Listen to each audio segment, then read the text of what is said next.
is a God. Why would we be a God? This exemplar, this cultural commission,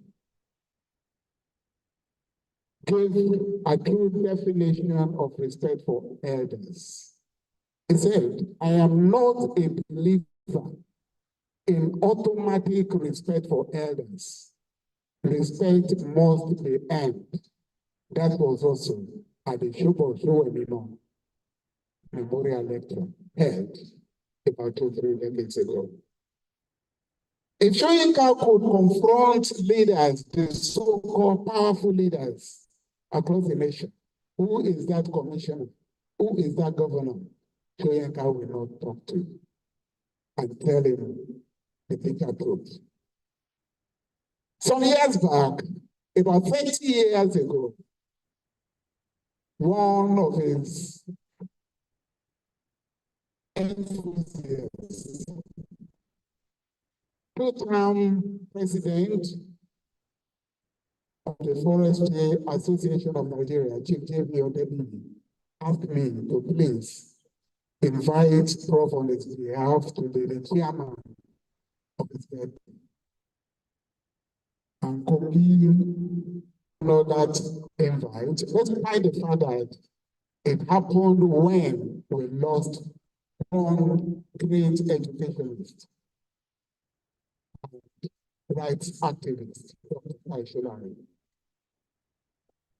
for whom Soyinka with whom he was always in the trenches. I remember some of the lyrics. Original Mr. Y, that's how the nation knows him. If he has fought the human, what of those who have even completed murder, the top life for Thatcher, England. Those who have even completed murder, the top life for Thatcher, England. Me, I don't know why they fear. Why, oh, why? Why, oh, why this man go die for prison? Ladies and gentlemen, please welcome Chief Emeka Ayako, our chairman for today. Our day is made. Our day is made. Of course, like most associates of Soyinka, Ayako does not, for any reason, talk with anything to give. Together, they have crisscrossed the world, doing our nation proud. We are so happy to have you. I just, a continuation of that story at Odebi's house, when Kogi grabbed the microphone, he said, Honorable Commissioners of the Interim Association Administration in Ogun State, you know as much as I do that your days are numbered. That was during the military era. That is Kogi for you. Always saying it the way it is. I think we can now start. Shall we all rise for the national anthem? An abridged version, the first stanza, to be followed straight away by the pledge.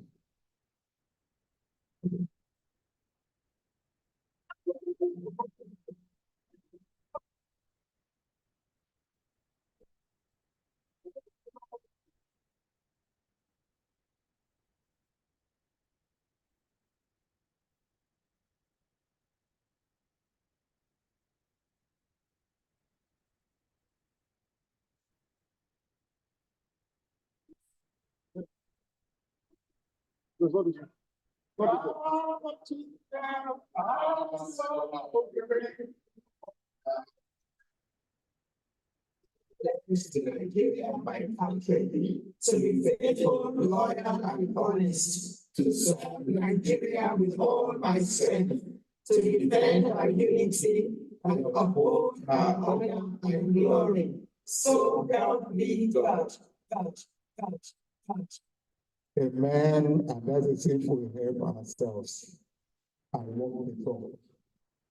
We can take our seats. Thank you.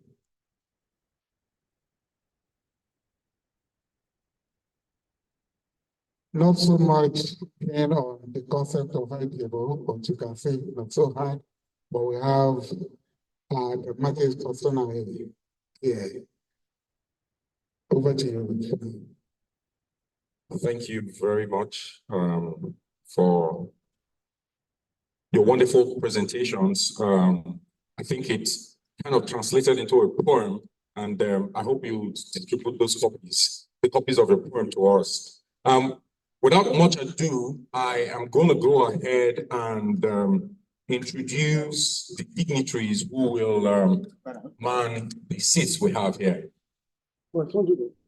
And I will start out by ushering to the table our keynote addressee, who is no other than His Excellency Babatunde Raji Fashola. Ladies and gentlemen, please may we make him welcome with a rounding sound of applause.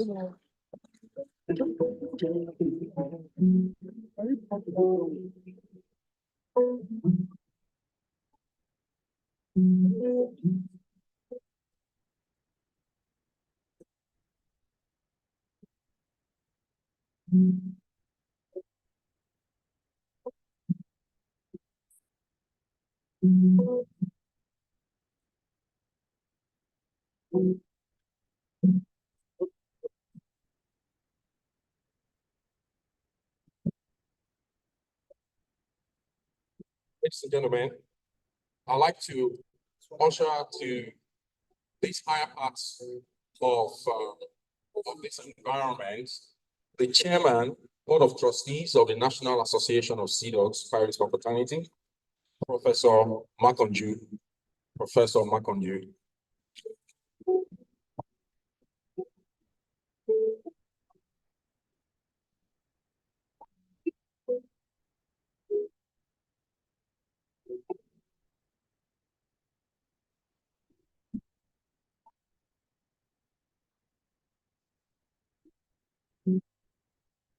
Ladies and gentlemen, please welcome the Captain of the National Association of Seadogs, Mr. Abiola Owoaje. Mr. Abiola Owoaje.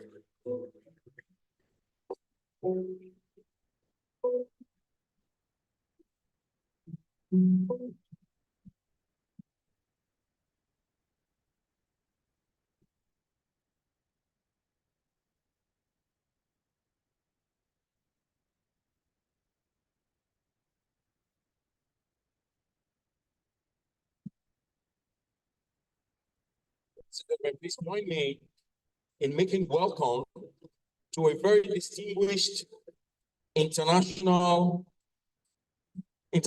recognized individual who has served this nation. He has served the length and breadth of this nation and has also served us and the entire Commonwealth on the international sphere.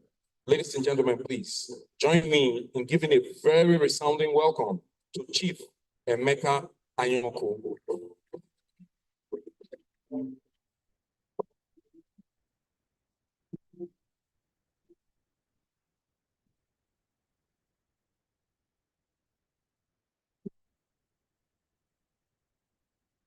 Now, before I welcome our very special guest of honor, the one who is celebrating his 90th birthday, I'm just 52 years old, so you can imagine what it is to look on to one who is 90 years old. I remember that at the celebration of my 50th birthday, my brothers came around and we had a little celebration. And my mother, after that, called me a little bit perturbed and asked me, how do you reconcile being a priest and being a pirate? And I know that that question is all here. But I told her, I said, if you leave out if you fully leave out the tenets of a pirate, you will make heaven even before the Christians. Take it from me. And it's all because of one man and a group of his friends who were very idealistic, who didn't even envision what we have today. Ladies and gentlemen, it is with very solemn honor that I call you all, please. I crave your indulgence to rise as we welcome this sage to this altar of excellence. Ladies and gentlemen, let us make welcome Professor Wole Soyinka.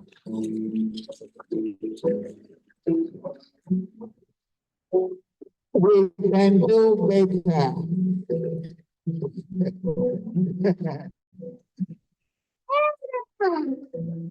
As I said, that's the man, you think you know him too well. He keeps bringing surprises. That's good for you.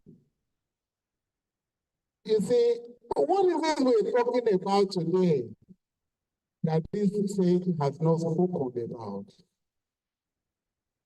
Way back in 1983, he came up with unlimited liability. The lyrics tomorrow are still relevant. Today we are talking about corruption.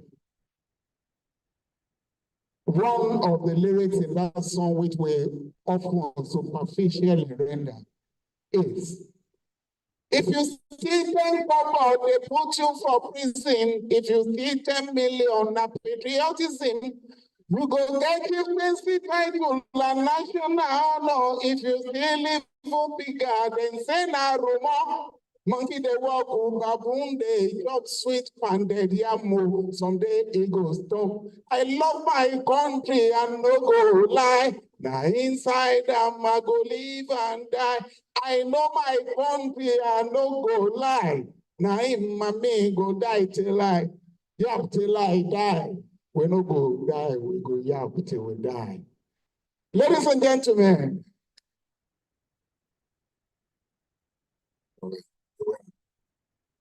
we're now talking of getting out of the reach of the Babia common man. Not only the common man, even the so-called marriage complaining. Look at what he said, dear man.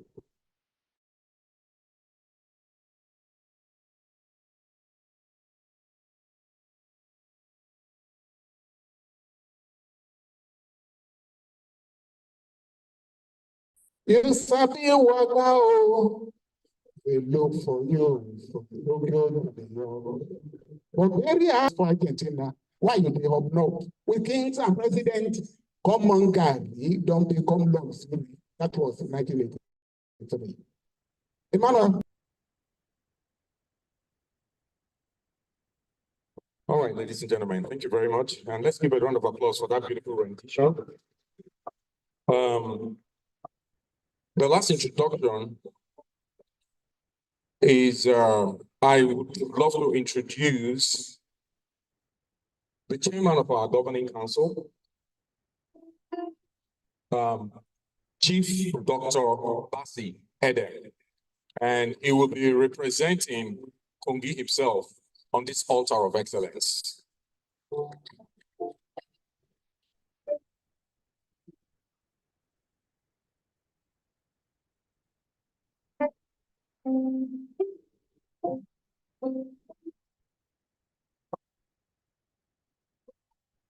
So we usually always save the best, the primus inter pares for last. And so it is not deliberate that we introduce him last. Let's give him another round of applause. Chief Dr. Basi Eden.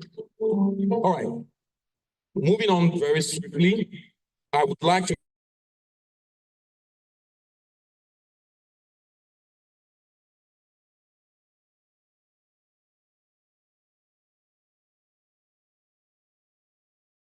call to the microphone the captain of the National Association of Seadogs, Mr. Abiola Owuaje, for his welcome statement.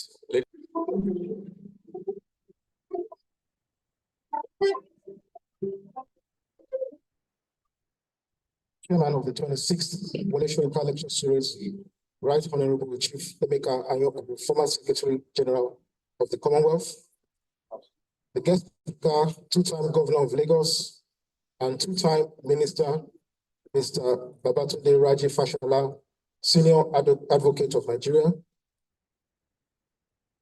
Nobel laureate, Professor Wole Soyinka, in whose honor we are gathered here today, the Alake of Egbaland, Kabiyesi Adedotun Aremu Gbadebo III, our esteemed traditional rulers, top government functionaries here present, gentlemen of the press, distinguished ladies and gentlemen. It is with utmost pleasure that I officially welcome you all on behalf of the National Association of Seadogs, the Paris Confraternity, to the 26th Wole Soyinka Lecture Series. The Wole Soyinka Lecture Series was conceived by the National Association of Seadogs, Paris Confraternity, to celebrate the life, times, and works of one of our founding fathers, the Nobel laureate, Professor Wole Soyinka, and all the ideals he represents. At 90 years old, Professor Soyinka remains one of the boldest and most strident voices of reason against all forms of injustice against humanity. His immense intellect and creative talent have been deployed in the service of the exploited and the disadvantaged around the world. He has been consistent and courageous against forces of impunity wherever and whenever they rear their repugnant heads. In recognition of these unique qualities, the leadership of the organization had in 1994 commenced this lecture series, not only to honor Professor Soyinka, but also to promote all that it stands for. Distinguished ladies and gentlemen, I'm happy to inform you that the Wole Soyinka Lecture Series has become a credible and veritable platform for advocates for social justice, credible leadership, good governance, and democratic ideals that will engender enduring reforms and enthrone a better society. Today, in another fulfillment of the vision of the lecture series, we have in our midst Mr. Babatunde Raji Fashola, SCN, who joins a long list of eminent personalities to deliver the Wole Soyinka lecture. He's going to speak on the theme, the baby or the bathwater, navigating the dark tunnels of systemic corruption to nationhood. In Nigeria today, there is a consensus that corruption is a hydra-headed monster, ravaging Nigeria and depriving its citizens of a better life. Curiously, efforts by the relevant agencies to stamp out corruption have been futile.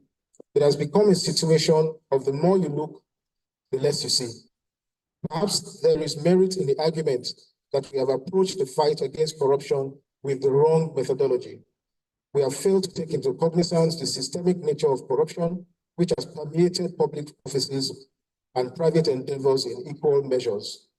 We have also ignored the enabling corruption by the very citizens who are supposed to resist it. Mr. Chairman, special guests, distinguished ladies and gentlemen, I believe Mr. Babatunde Raji Fashola is equal to the task. His professionalism and experience as a public servant will show us how to navigate this complex situation we found ourselves. Thank you all for your attention.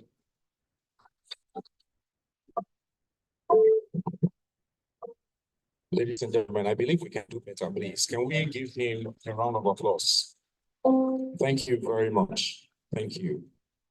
And we're going to go straight into inviting our guest speaker, His Excellency Babatunde Raji Fashola, to the microphone. But to do that, I have a gentleman who is absolutely qualified. He is no other person than Mr. Ayinla Balogun of the National Television Authority. Let us give him a round of applause. Thank you very much, Reverend. Absolutely qualified. I am not qualified at all to stand before men of this caliber to do what I've been asked to do. My name is Ayinla Balogun, and I'm to take the citation of His Excellency Mr. Raji Fashola, Babatunde Raji Fashola. Born on the 28th of June 1963 in Lagos, Mr. Babatunde Rajafashala SAN is 1987 law graduate of the University of Benin, and after a 14-year stint in private law practice as a litigator, has had a public service career that spanned over 2 decades. In that period of public service, he has served as Chief of Staff and Commissioner in the Lagos State Government, 2-term Governor of Lagos, and in May 2023, meritoriously completed serving the second term as Minister of the Federal Government, having first been appointed in 2015 and reappointed in 2019. Babatunde Fashola was called to the Nigerian bar in November 1988. His career as a barrister and solicitor started in the law firm of Shokunde, Osakwe, Oguntipe, and Belgar, where he engaged in general litigation over diverse areas of law in our magistracy, high courts, appeal courts, and the Supreme Court of Nigeria. As an advocate, Mr. Fashola has distinguished himself. In August 2004, he was conferred with the rank of the Senior Advocate of Nigeria, SAN, Nigeria's highest legal distinction. He is the first member of the law school class of 1988 to take the rank of Senior Advocate of Nigeria, and the second University European Faculty of Law graduate to be so honored.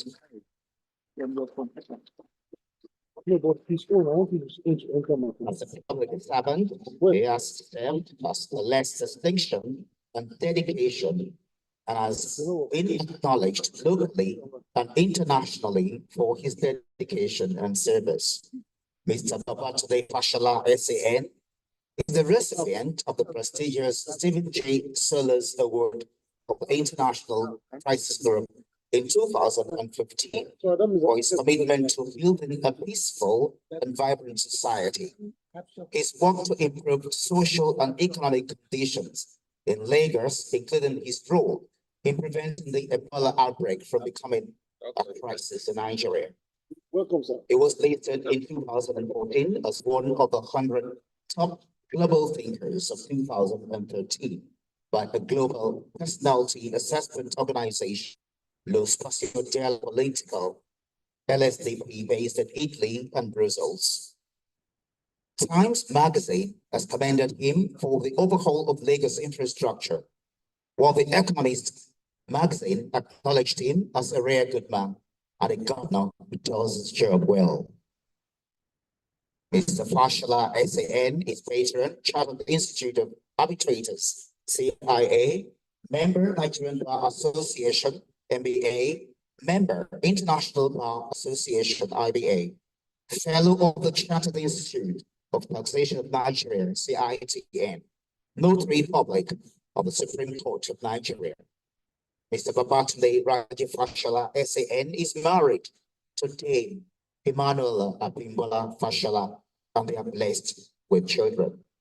Special guests, distinguished ladies and gentlemen, I present to you the distinguished lecturer of the 26th Wole Soyinka lecture, Mr. Babatunde Rajafashala, Senior Advocate of Nigeria.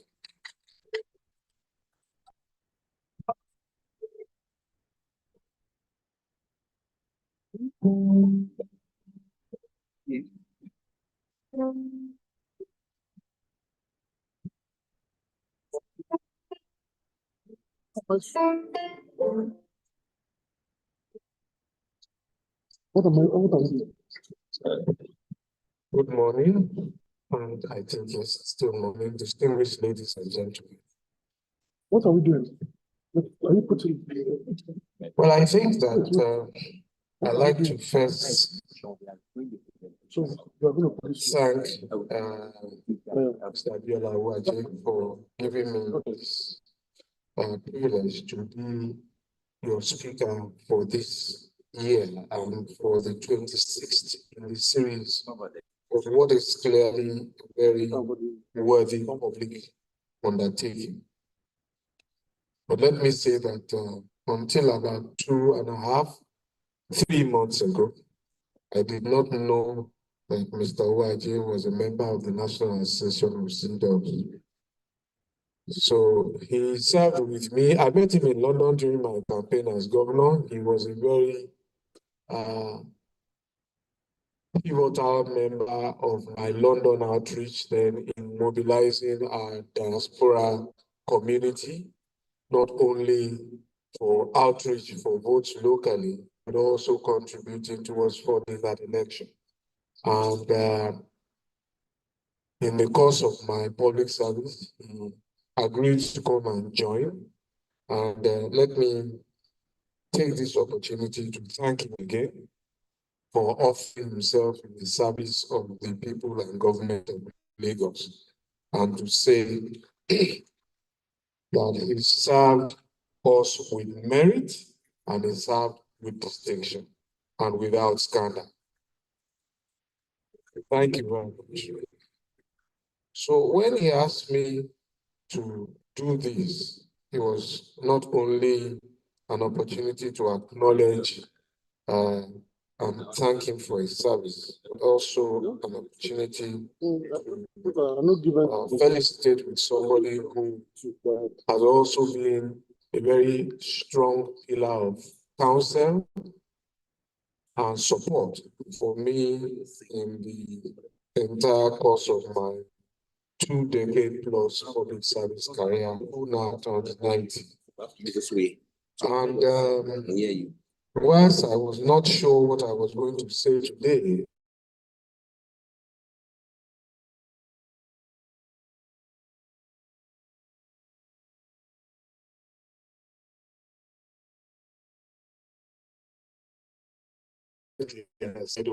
so I told him, yes, it's this, sir.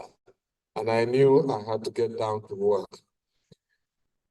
But here we are, and I am truly delighted that we're here again to contribute to what is perhaps one of the uncountable and timeless offerings of Professor Wole Soyinka's life in the public service and in the public domain and in the cause of humanity. Even as he celebrates, his attention and his resources have not helped but focus on the causes of development, causes of improving the quality of life. And so today, I start by saying that my presence here is a convergence of ironies or contrasts. And you might wonder, what is this about? There is the story of a young 3-year-old that is told very frequently now on one of the major television networks of how this 3-year-old child stole his way to school on the tails of his sister. And he was bearing his father's books, even though he was not old enough to learn how to read. And when he got to school and they told him he was not old enough, and why did he come? He said, well, I took my father's book and I want to learn how to read it. That story is not verifiable by me, but it is out there in the public space. You will see it on one of our major networks.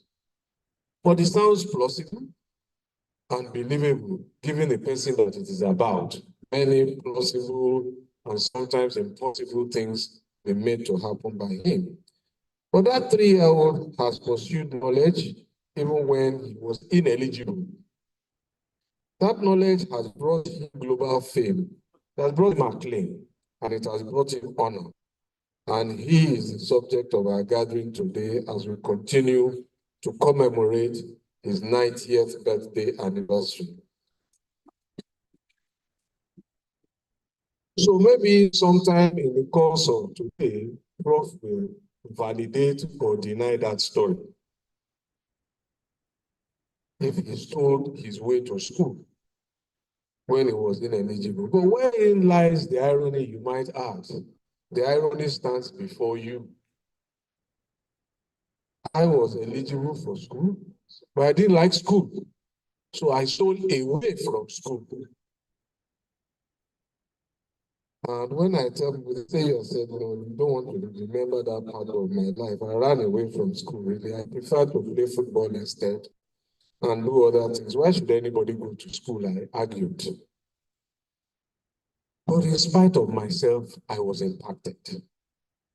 Macbeth, Romeo and Juliet, things fall apart, no longer at ease. The raft, four quartets, the lion and the jewel, the man died. More recently, you must set forth at dawn and conversations. They all impacted me. As a young literature English student, these were the works of William Shakespeare, Chinua Achebe, J.P. Clark, T.S. Eliot, Wole Soyinka, that were compelling early in life in order for one to advance educationally and also in life in order to improve knowledge and to interact with talent and to interact with art. Whatever the reason, those works imparted and contributed in no small measure to the making of me. It is therefore truly an honor for me to speak at this event to commemorate the 90th birthday anniversary celebration of a gift not just to our country and to our continent, but to the entire human civilization. I join many to wish you a very happy birthday, albeit belatedly. I wish you as many more years as you yourself desire. And I wish you those years in very poetic, positive, dramatic, and sterling health. In the days leading up to July the 13th, your birth date, many tributes have flowed in your honor by way of events and writings, and I venture to predict that the ink will not dry for a long time. But I might add that whoever actually finds the words to truly capture the essence and being of Wole Soyinka in full, if you can find the words to capture him in full, you probably will be walking in the corridors of a Nobel Prize.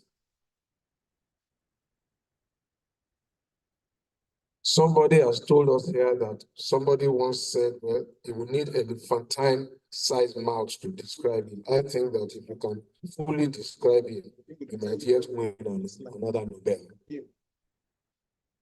All I can dare to add at this point is that the world has roused to celebrate a storied man, fondly addressed by many epithets, including Eni Ogun, which I find very fascinating because of the many subliminal meanings that I myself ascribe to that epithet. But I'd like to add one more epithet, just one more. And this is Eni Tom. And that perhaps connects to my reference to him as a storied man. But my task here is not to eulogize him. The National Association of Seadogs, NAS, an association whose story has been well told and whose origins are an essential part of the Wole Soyinka story, has invited me to speak at the annual commemorative lecture on the subject, quote, the baby or the bathwater, navigating the dark tunnels of systematic corruption to nationhood, end of quote. This is certainly no easy subject. The conversations about corruption have dominated our public space as long as we can remember, and it is now arguable whether we are gaining or losing ground in dealing with the issue and its adverse effects on our national development. For quite a number of people, corruption in our country is simply measured in pecuniary terms. While this is a cause for concern in every part of the world, it has the capacity to take attention away from the more insidious type of corruption, the corruption that corrupts values and corrupts a way of life. That, in my view, is much more insidious, difficult to fight. But when values are damaged and lost, They are very, very, very difficult to rebuild. And I repeat that it is one of those damaged values and the impact on our quality of life that I wish to turn my attention this morning. And it is not going to be easy. But two things have made this a little light for me. One, I found out looking through the Wole Soyinka lecture series in the brochure that was sent to me, one of the things that I found there was that the forum sought to offer solutions to critical problems facing humanity, and using a global figure as a rallying point speaks to the volume, the direction of the association's community of courses, and the adoption of multi-tactical approach to the realization of our dreams for a better world. This is encouraging because the commitment to solutions, and I emphasize that word, rather than just to talk for the sake of it, suggests to me that this is serious. This has therefore decided me to focus the subject of corruption on a very serious matter, which I will get to shortly. But the second thing that lightens the burden about the subject of corruption is that Professor Wole Soyinka himself has been at the forefront of the subject I have chosen. And what is this subject? It is the subject of road safety.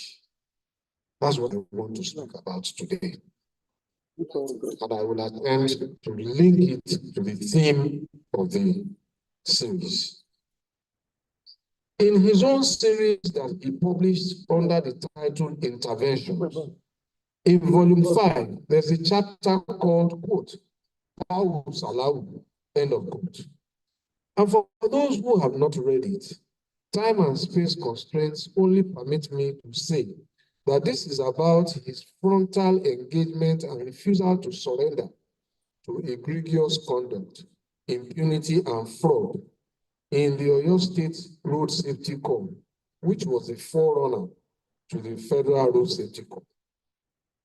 Professor Wole Soyinka was rightly concerned about what he described as, quote, slaughter, end of quote, about the number of lives that were lost to road traffic crashes back then. But I regret to say that the work is far from finished. And it is to this cause that I dedicate my own interventions as your guest speaker, to challenge all of us that there is a lot of work still to be done. The slaughter has not sufficiently abated.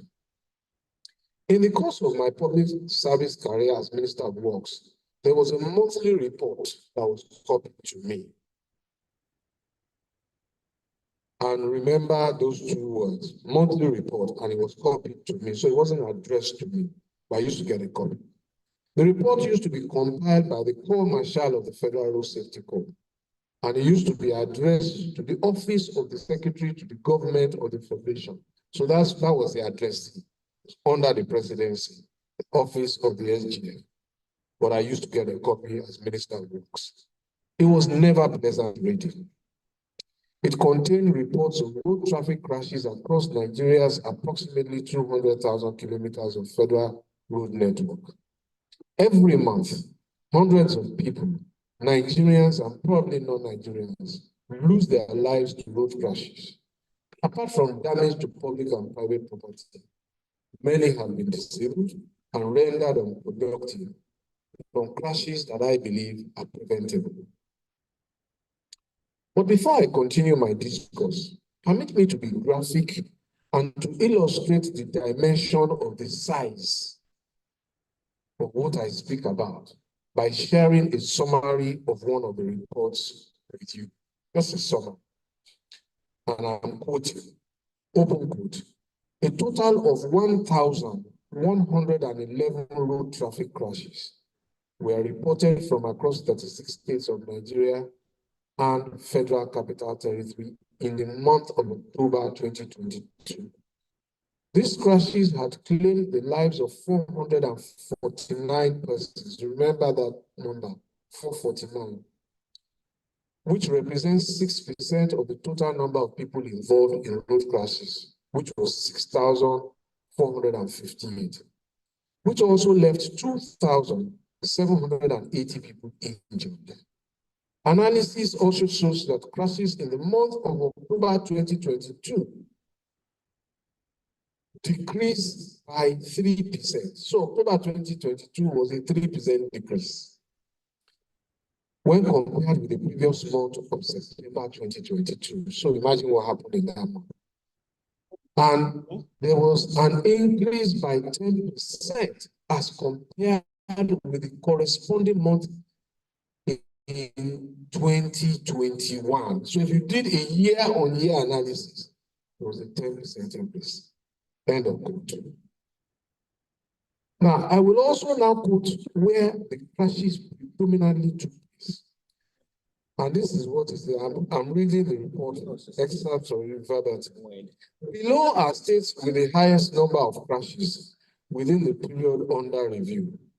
Federal Capital Territory was the highest with 125 crashes, while Ogun State followed with 101 crashes. Oyo State, 62 crashes. Nasarawa State, 61 crashes. Jigawa State, 55 crashes. Kaduna State, 46 crashes. Lagos State, 43 crashes. Niger State, 42 crashes.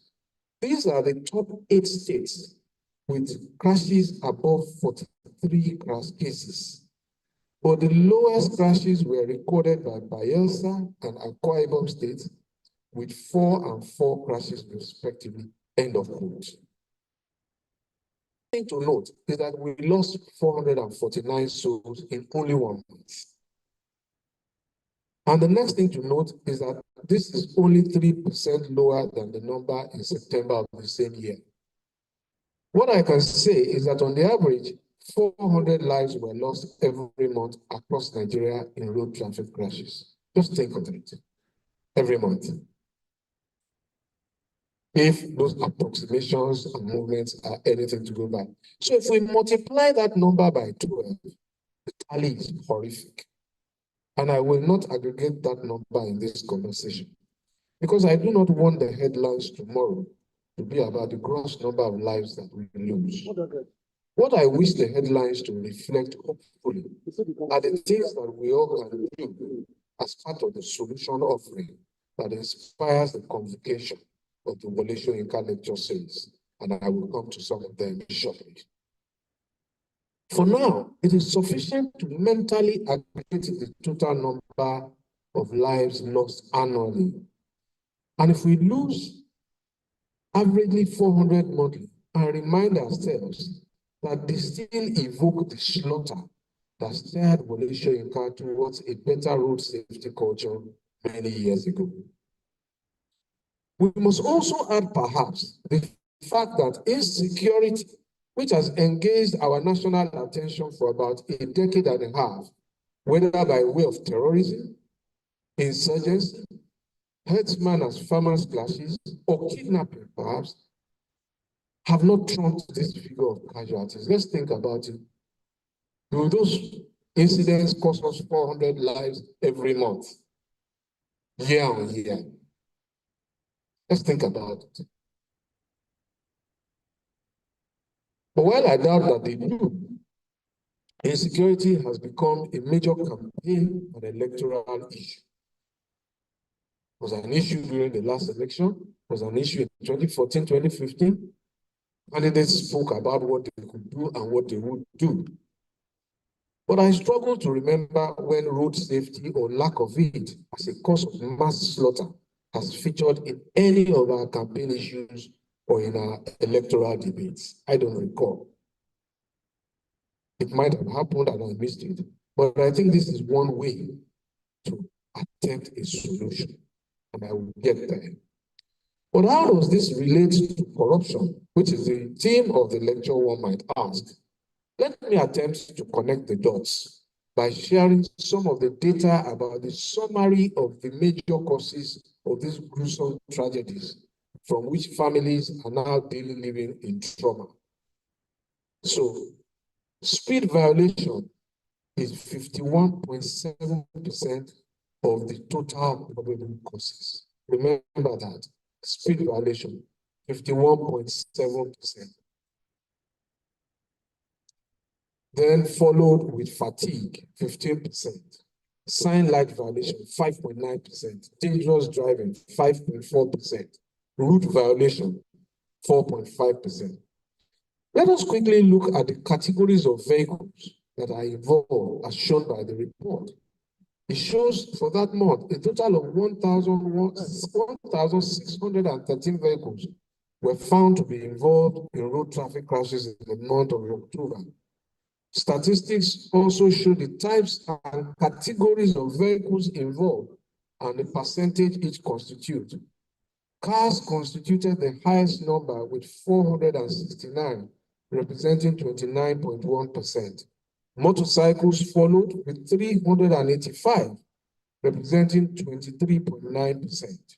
Minibuses were 296, 18.3%, while trucks were 178, 11.0%, just to mention a few.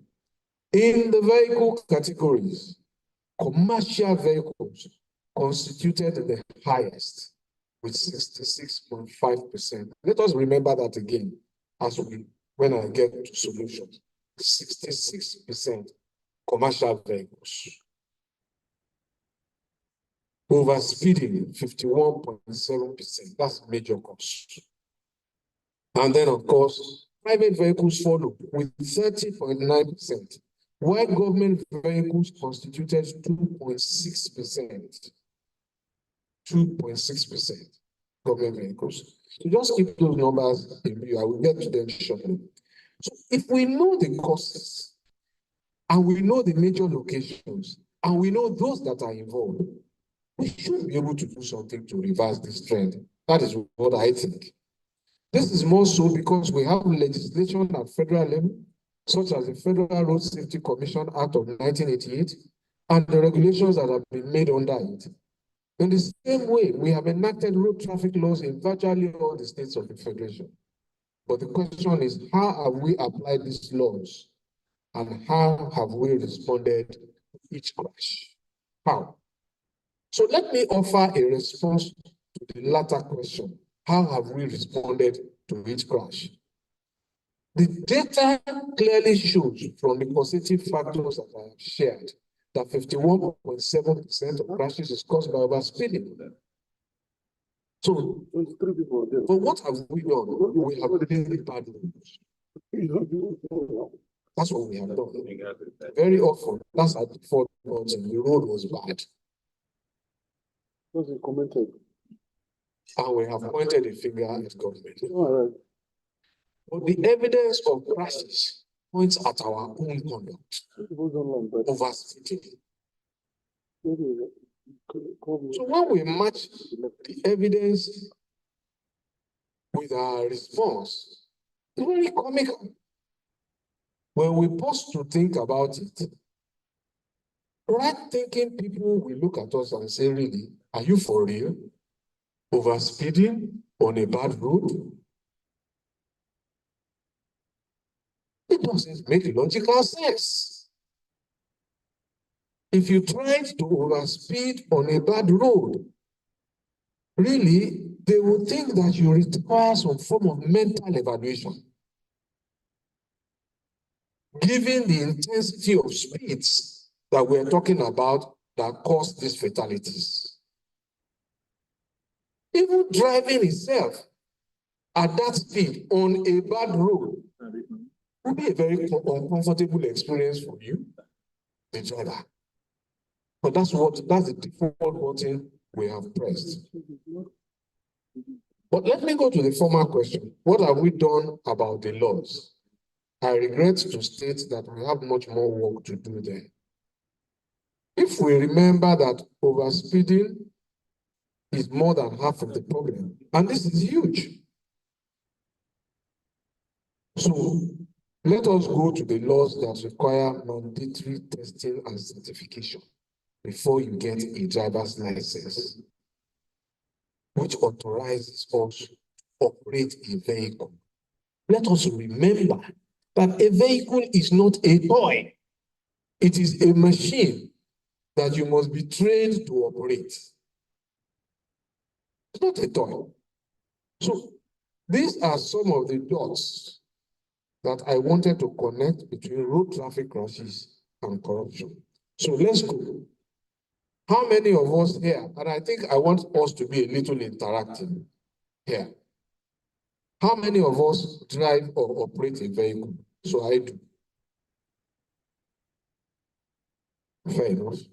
How many of us went through mandatory testing and certification to get a license? Everybody. Are you sure? FRS is here.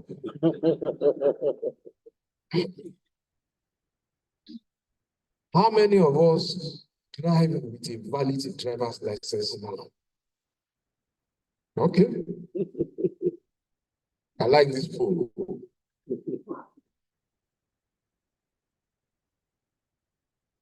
Because without testing, without training, without certification, how do we familiarize ourselves with the rules and regulations of the highway code? That's where you are introduced to it.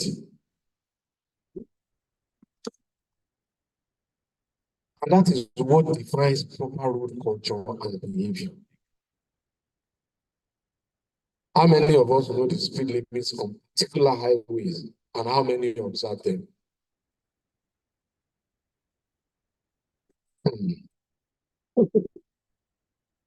Okay. How many of us are aware that the roads and the highways are shared assets? How many of us are aware? The shared asset. That's why you have lanes. That's why you must get out of the way. The hands are reducing now.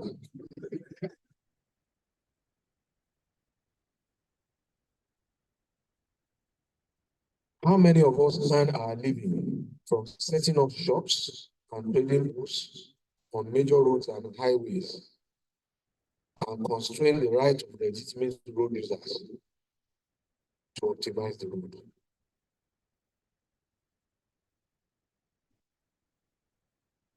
How many of us drive trucks on the left side of a dual carriageway, which is the first lane and the overtaking lane, when we should drive on the right?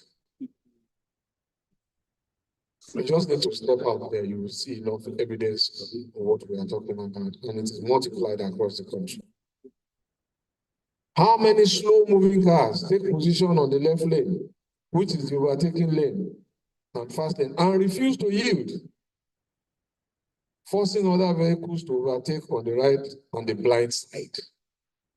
Still happened to me 2 nights ago, and the person was telling me that I was foolish, asking him to leave the fast lane because he was underspeeding. So let me be clear. These are all violations of law and regulation. Even if they are done ignorantly, they corrupt the usage of our roads. That's the point I want to connect.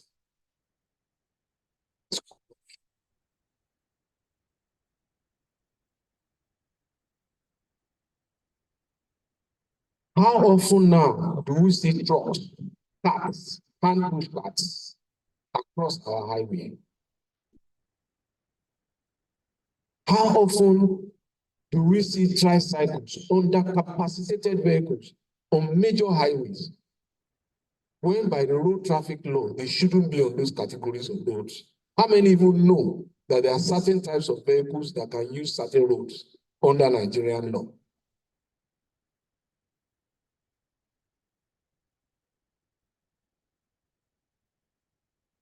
How many are aware that we should not drive under the influence of alcohol and other psychotropic substances? All you need to do is drive to any of the garages there, and you will see the effort by one of our regulators, NAFDAC, I must publicly say, trying to reduce the dispensation of certain alcohol being met with resistance. But that's a conversation that needs to continue. And how many of us are aware that our laws prohibit continuous driving without rest on one journey beyond 5 hours? In some other countries, it's 3 hours. You must stop. But in Nigerian law, it's 5 hours. I think 5 or 5.5 hours. It exists in our body of laws. So when we remember that fatigue was 15.9% of the problem. Let's just even say it's 15%. So 15% of 400 lives, 60 lives, 50 souls that could have been saved. How many crashes have happened because the drivers dozed off and slept off on the wheel and lost control? It happened to many of us. Even in intra-city driving in traffic. Talk less of on long distances. So let me move quickly and ask again, how many of us are aware that it is mandatory for every vehicle to have a registration number as an identity? Every vehicle. So as governor of Lagos State, my security aids covered my official vehicle, that black thing. And I said, no, you must remove it. So for 8 years, I proudly carried my registration number, LASGO1, in daytime and at night. And every governor should do so, including our president, ministers, everybody. You can't be anonymous on the highway. So that we can identify, it helps even in detection of crime. So, but that's another conversation. But I say that there are acts of non-compliance and they corrupt our road culture and our road use. So let me tell you a quick story. I know that time is moving, but I can't resist this because it relates back to law enforcement. So I remember in my time as governor, we had some traditional rulers of a certain caliber, and it was always popular. They would put their coat of arms on their vehicles, and I told them to stop it, and they didn't. So one day I met in council and we presented a proposal to the State House of Assembly to pass a law for non-custodial settings. And we, in aid of that request, we wanted to help as an offering for prison decongestion. So as soon as it was passed, one of our so-called traditional rulers violated the statutory regulations, and I asked the Attorney General, go and prosecute him. But make sure that you get to the court if you succeed, not to sentence him to prison, but let him do community service. Which happened. And when he reported, I said, call DG of our state television authority to go and photograph him, record him, serving his time. And that was the last time anybody tried it. But it speaks to law enforcement that I will come to later. Let us remember the data regarding the contribution of commercial vehicles. 66%. Remember that data. So if we solve 66% of the cost of 400 lives, have we not done something big? So, and let us look at the number of vehicles that are not roadworthy. Vehicles that cannot carry animals in some other parts of the world in which we transport human beings. And that is work for all law enforcement to deal with. So these are the areas of solutions where I think we can make impactful differences. The list of acts of non-compliance which corrupt our road transport sector is as long as we can imagine. And if you think deeply, and I'm sure you already are, you will be able to come up with more of these instances than I have possibly even mentioned here. With the advent of mobile cellular phones, how many drivers are operating a vehicle while operating a mobile phone? And how many crashes have they caused? And how many lives have been lost in the process?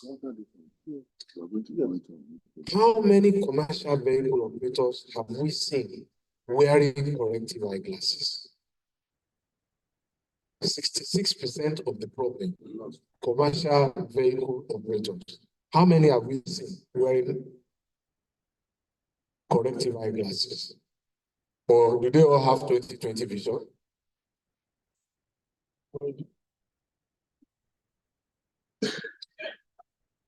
So if you throw back, I will get there. So I have spoken about the idea of the road as a shared asset. How many of us have observed truck owners and operators, and how many truck owners are in this hall who have turned our highways into their stabling yard or their parking lots,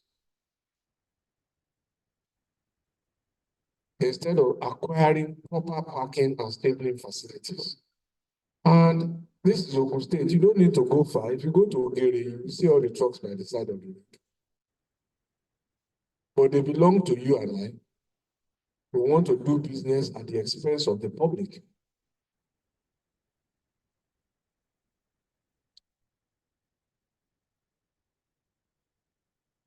Let's move further on. How many of us have driven past our various police formations and observed the number of vehicles stabled right across on the road there, limiting the right of other road users? That's contrary to the idea of a shared asset.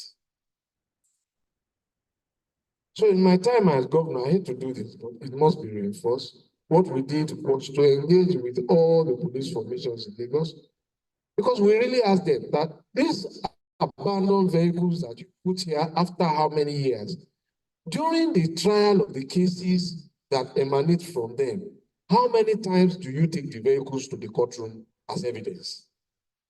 And there was really no compelling answer. So I said, okay, I want the roads free.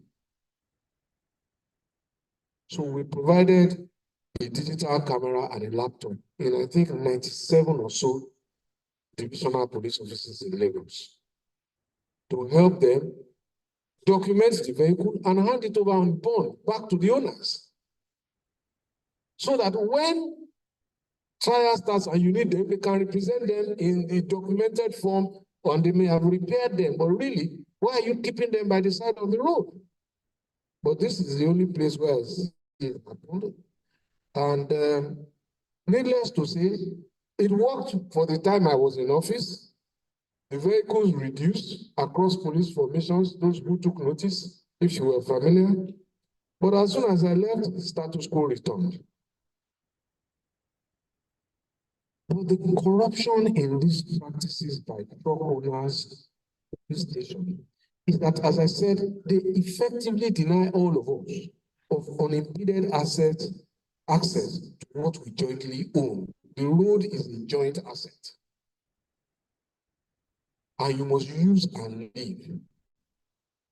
It can't be your stabling yard. It can't be a police warehouse for accidented vehicles, and so on. And it can't be a trading post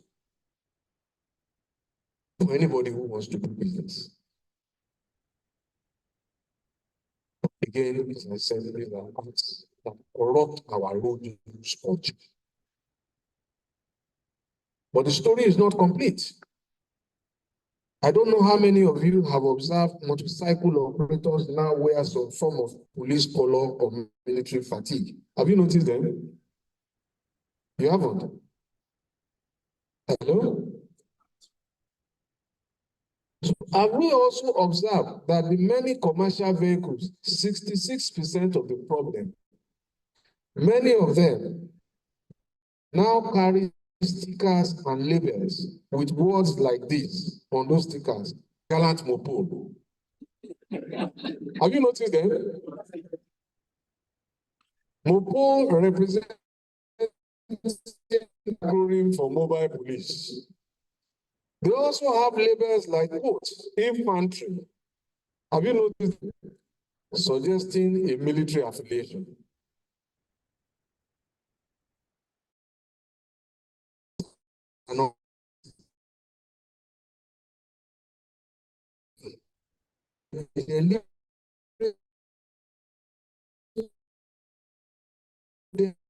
Signs, relation,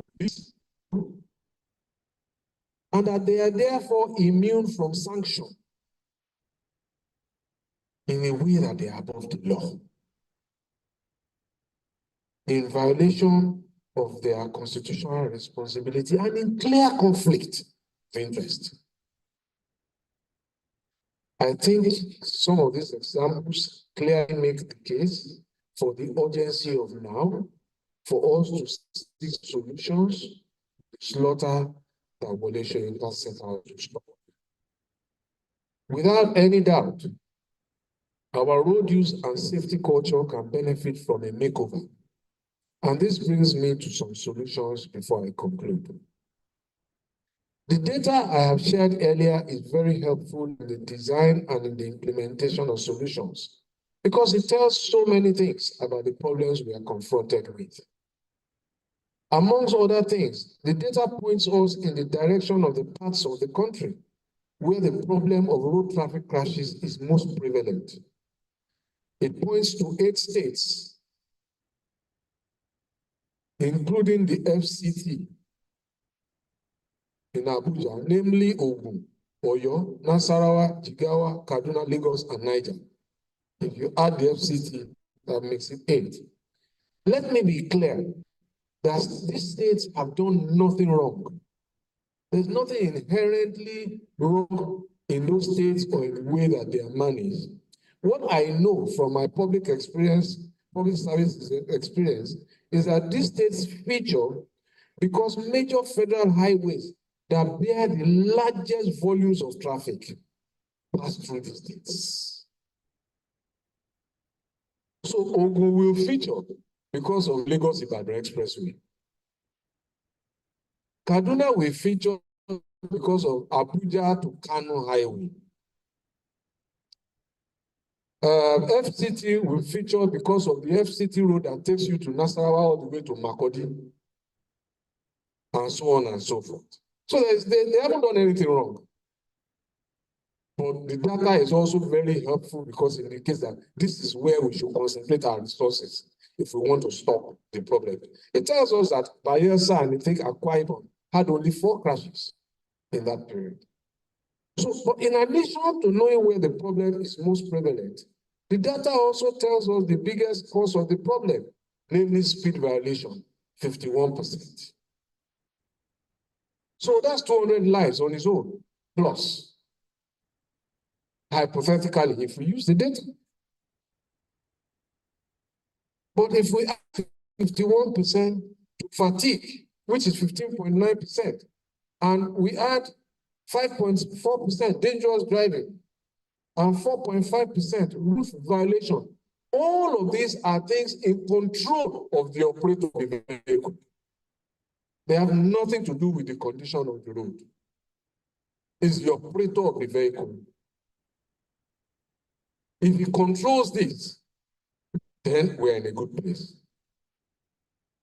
These causes are directly, as I said, connected to the vehicle operator. And you know what? If you add them together, they aggregate to 77% of the problems. Speed violation, fatigue, dangerous driving, and road violation, 77.5% of the problem. So that's hypothetically 80% of the problem.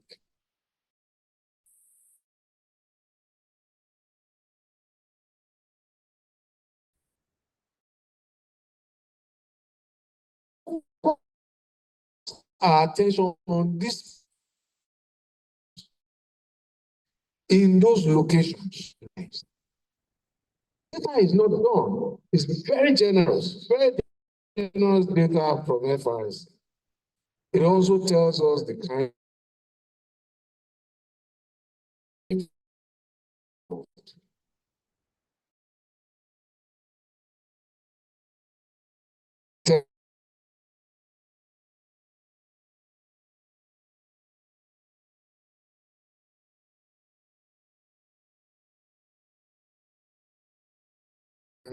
7.4%. Just do the math.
and evaluation in the way that we measure our inflation indices, in the way that we measure our exchange rate indices, and in the way that we measure our GDP growth. So it's not just enough to say we are changing this. This must be a front and center issue because everybody knows what the inflation rate is now and the food inflation rate. We know what the rate of exchange is and all of that. We must measure this with the same fervor and with the same rigor. Because I argue that these economic matrices are important, but they are important to the human being. They are important to the living. If 400 people die every month, what is the importance of those measures to those who are there? It is only the living for whom those measures are important. So I think that the lives of those people must be a matter that we must put on the front and center for measurement. Just a few more and I'm done. Now, whatever we do, I don't live in an idealistic world like that. I know that no matter what we do, it is unlikely. The road traffic crashes happen in every part of the world every day. One has happened, many have happened in the minutes that we are sitting here. But I argue that a road traffic crash should not translate to permanent disability or death. So there are things that can be done apart from some of these things, safety measures. And I think that we must commend the progress we have made as a people, in spite of our resistance to the mandatory use of seatbelts. That has become almost second nature largely, but we can do more. And those are devices that save lives. For those who operate two-wheeled vehicles, motorcycles, there is impressive compliance from where I come from in the corporates in wearing protective headgear. Most of those companies that do deliveries, most of those private operators, I see them largely, they use headgear. Those who violate the headgear rule are the commercial operators. And more rigorous implementation of those safety devices will save lives when the accidents happen. Of course, the famous golden hour in medicine, when emergencies happen, how do we respond? I still think that major highways like Lagos-Ibadan Expressway should have trauma centers at strategic junctions. We built one at the toll gate in Lagos in my time. I don't know what has become of it. And it saved lives. Just the immediate response to stabilize, to get help quickly. And I don't see why there hasn't been one at the junction of Shagamu for forever and one at the toll gate in Ibadan. And if you encounter that as you go across those 8 states and those strategic places where the data takes us, it means that we can use those as pilots to undertake an experiment that commits to saving lives. Ladies and gentlemen, the subject of road safety is exhaustive and impossible to fully analyze within the space and time constraints of an annual lecture such as this. However, may I suggest that in view of the existential nature and impact of loss of lives and property arising from road traffic crashes, subsequent editions of this lecture series should refocus attention on the problem. So this was not my subject, but I have tried to fit it into my team. The slaughter that Wole Soyinka identified and sought to stop remains alive, like an evil dragon that needs to be slain.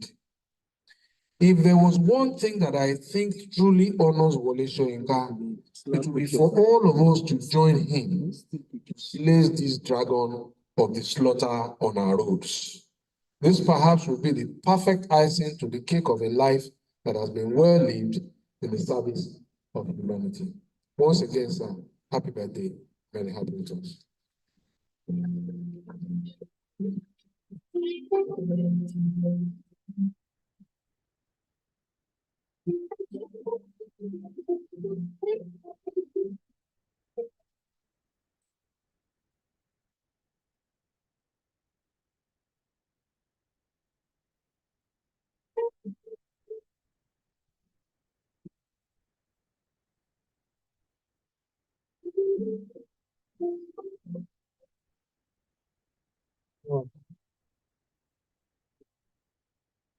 Thank you, thank you, thank you, and a very big thank you for that insightful lecture and ensuring that it is in the subject we're talking about road safety, the role Soyinka has played in ensuring we have a safe culture will always be eternal. I remember in those years when he was in the saddle as the chairman of the Road Safety Commission, he came up with road accident immunity delusion syndrome, where he designed some drama sketches talking about the culture of impunity on our roads.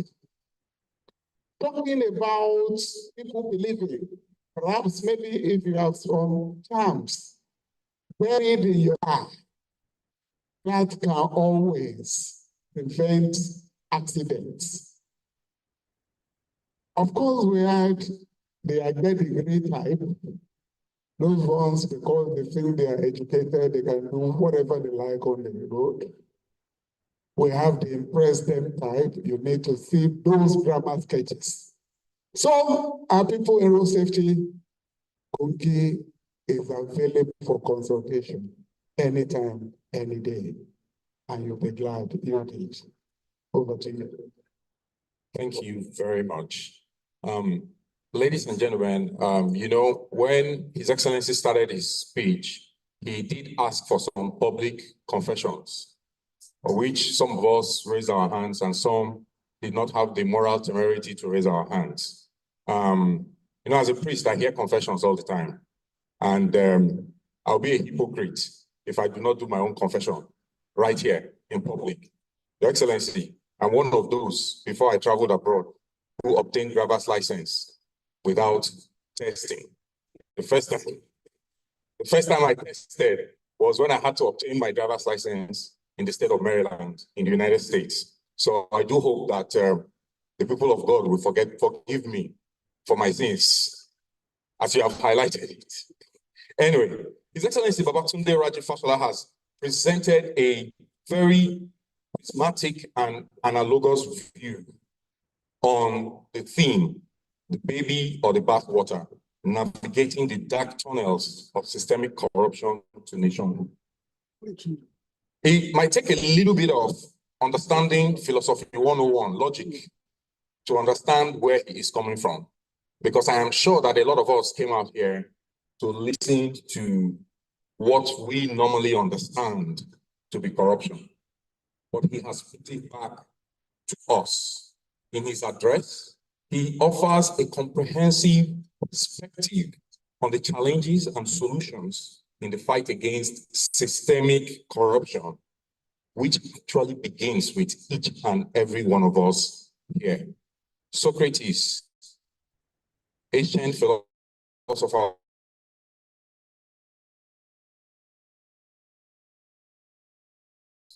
and know thyself. It is a call for introspection because, think about it, we are all involved in this. It might not just only be the safety of people who ply roads, but it's also in our very individual. So as you look on this altar,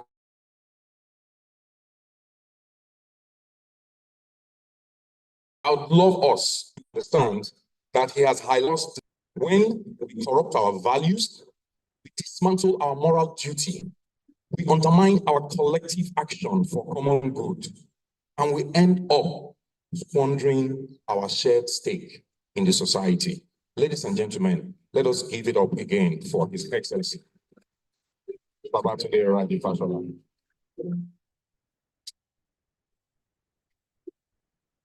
So the next item is questions and comments. We're going to coordinate it. Just got maybe 4 or 5 questions. And then I believe that His Excellency will be able to answer you. And if there's any other person on this altar, the microphone is also there to chip in. So for us to make it very organized, let us select those. All right, I see you. Okay, 1. And I see the road safety gentleman, 2. And then okay, 3. We have 3 men now. Let's, our fight is to make it an equitable society. So before I go to the other men, just give me 1 minute. Lest we be tempted to be chauvinistic. Any lady? Any lady? All right, so looks like they've given us the first right of refusal to continue. So you'll be 4, and then 5 and 6. Please, let us hold on to that. So gentlemen, please, when you come up, you just have like 30 seconds, please. Introduce yourself and then go straight to the question. Don't give us another lecture. Thank you very much. Thank you very much. I'm Dr. Kayode Olagbiju, Deputy Commissioner FRSC retired. One of the small soldier boys that started the FRSC in 1988. I could relate very well with the lectures on 2 fronts. 1, I was your sector commander when you were the governor in Lagos State, and I was the head of the Policy Research and Statistics Department at the National Headquarters when you came in as minister. I want to publicly thank you for the intervention fund. Somebody who just listened to you, they think you are just starting like this. I remember when you came in, you assisted by convincing governments to fund the FRSC in certain areas. Thank you, and God bless you, sir.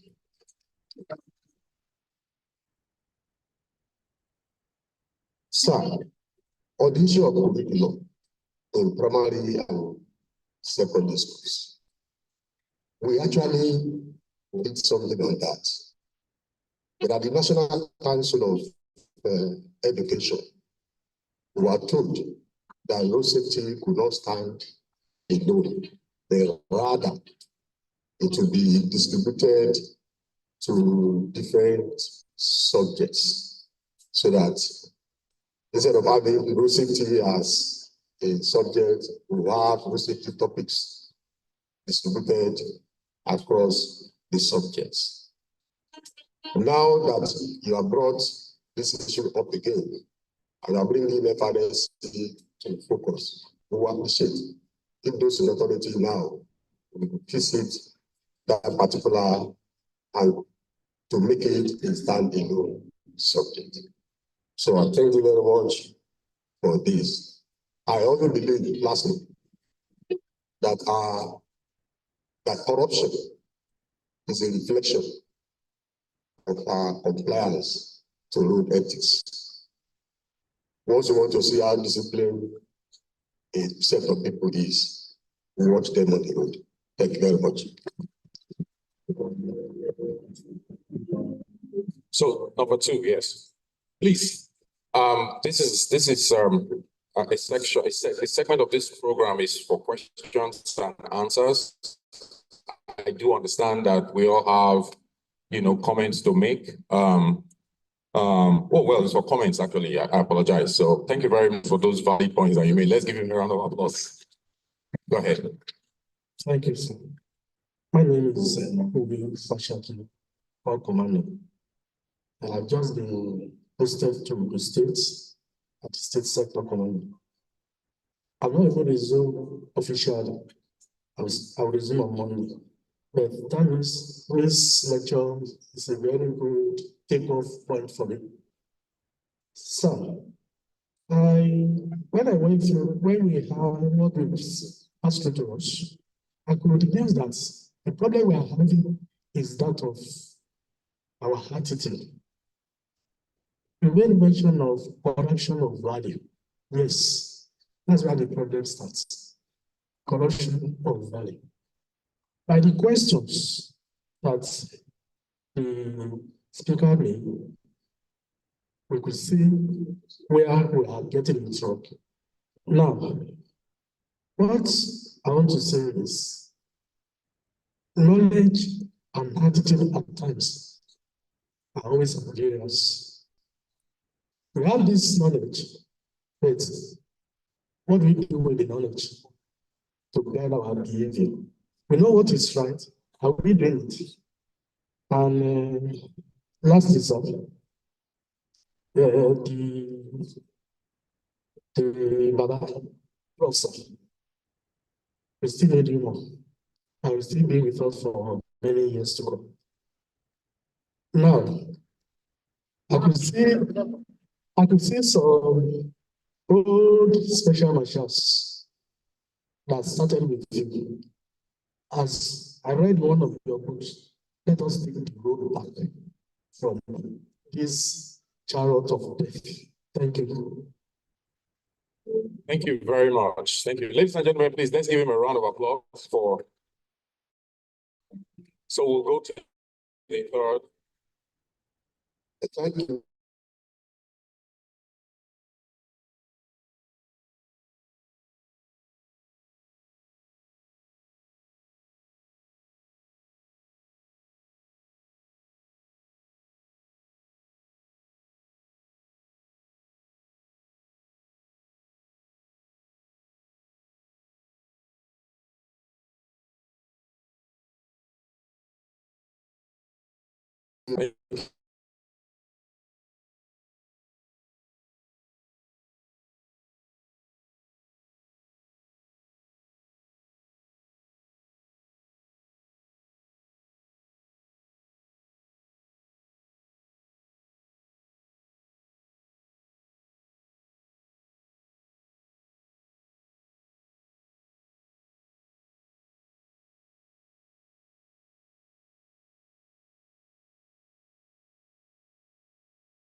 omitted the part of the report that speaks to bad road. It was less than 1%. There are other causes that make up the 100. I just thought that as a problem-solving convocation, which is what NAS is, and this series, let me focus on solving the problem. And that's why I've tailored, and I said that much, that the constraints of time will not make it possible to fully exhaust. And I made recommendations that subsequent of series of this lecture must make the subject itself the attention.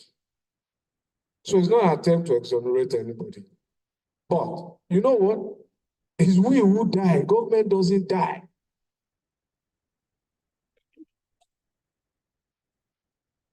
And the data shows that we can control 51% by reducing our speed. Whether government fixes the road or does not fix the road, we can save 200 lives. It's a lot of lives. And so let's not distract ourselves with whether government is right or not. The civilized world approaches problem solving on what the data tells us. So look, listen. You don't feel well. I don't feel well. You go to any health facility. First thing they want is blood, your urine, and other vital to say what's going on inside because they can't see. And if the data tells them that this is what you need, and instead they start doing other things, and you get to know, what would you think they are? Irresponsible, of course. So the data is telling us, let's focus on this. There are so many problems, but we have already made progress. Olagunju and his time in data collected this data. And I've also acknowledged that the data is not complete. It just shows us a part of the picture. What's going on in the States, we don't know. We don't have the data. So let's just keep our eyes on the ball. That would be my take. About sirens and everything, and I think this goes back to the debate that we must have. How do we re-culturalize ourselves into a sophisticated civilization?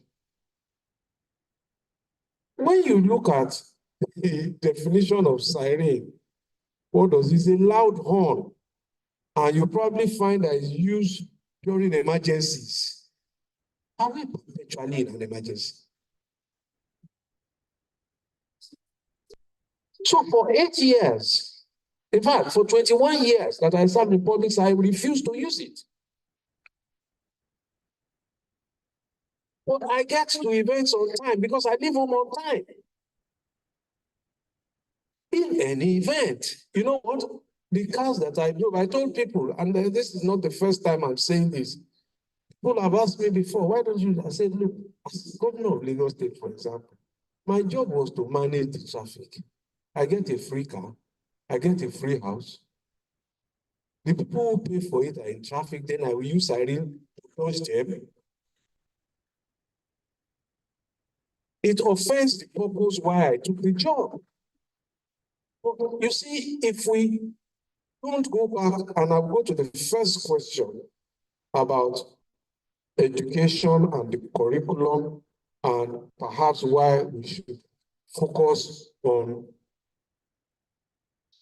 or we should not focus on road safety. Call it whatever name you like, I don't care. The important thing is that from primary school, a child should become aware by testing, by teaching, by examination about road signs, what to do, how to relate with other road users. It is not by accident that in some parts of the world, when there is a puddle of water, drivers slow down because they have been acculturized to respect the culture, the rights of other road users. And that's why I spoke about the idea of a shared asset. Roads are not meant for car owners alone. They are also meant in some, depending on the quality for pedestrians. And it is an education that culturalizes us to respect every other person's right to the same asset. So it's a no-brainer. If we think it's a serious problem, I think it is, it must go into education. Teachers must teach it. And nothing is as fascinating and as important to young minds like their teachers. If you are a parent and you are telling your child at home something contrary to what the teacher said, you know what's going to tell you? That my teacher said. Have you heard that before? And that's how important it is. So let's just start from there. And really, what kind of civilization and prosperity are we aiming for if we can't operate vehicles efficiently?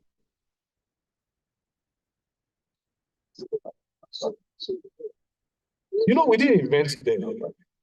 Those who invented them have prescribed rules about how they should be used. We are turning that upside down, and we expect a quality of life. So for me, it's a very important matter. So I think that the last point I just want to pivot to is Mr. Ogutuashe's point about insurance. Yes, I couldn't agree more. And the Reverend has already indicated what I think is my response. Alarm bells are going on in his mind and his head about his insurance cost. But I think that it can go to more. There is one African country, I don't remember which it is. This was a big problem for them too. And especially with young people who want to go out on weekends to go and party. So it was so big that it became the culture that if you drank and you drove, their policemen were empowered with cameras to photograph you under arrest in your disheveled state. And your photograph will be put on national papers front page the following morning. Many young people lost their jobs. Because employers, and I'm speaking on insurance, employers then said, no, you are not a good image for us, so you can't work here anymore. But in a very short time, the road traffic incidents dropped. This was a report that was presented at an FRSC event that I attended in Abuja. And I'm surprised we haven't embraced similar initiatives, because what the young people then did was that on Fridays, when they were going out clubbing, instead of taking 4 cars, they would take 1 car. The person who is driving is not going to drink. And you know what? The fatality rates dropped and life went on. Thank you. Thank you very much, sir. And I think we do have one person over there, right, that I missed out. Oh, okay, sorry, 2 people. Go ahead, sir. Okoge is the name. Thank you very much, sir, for the wonderful lecture. May I ask, it's like a digression a bit, even though it was not captured in your presentation. About a couple of months, I've been on the road and I noticed what might be, I'm not trying to indict anybody, but instances where those that are supposed to also help enforcing the law to ensure road users maintain the right order, collecting gratification and all that, looking the other way around and not doing their jobs and so on. So I want to ask, how or what sort of solution would you recommend to help this? Because it's not only about the 60% or the 50% that you mentioned. What about the enforcers? What should they do? What are their roles to ensure that they do their jobs diligently? Thank you.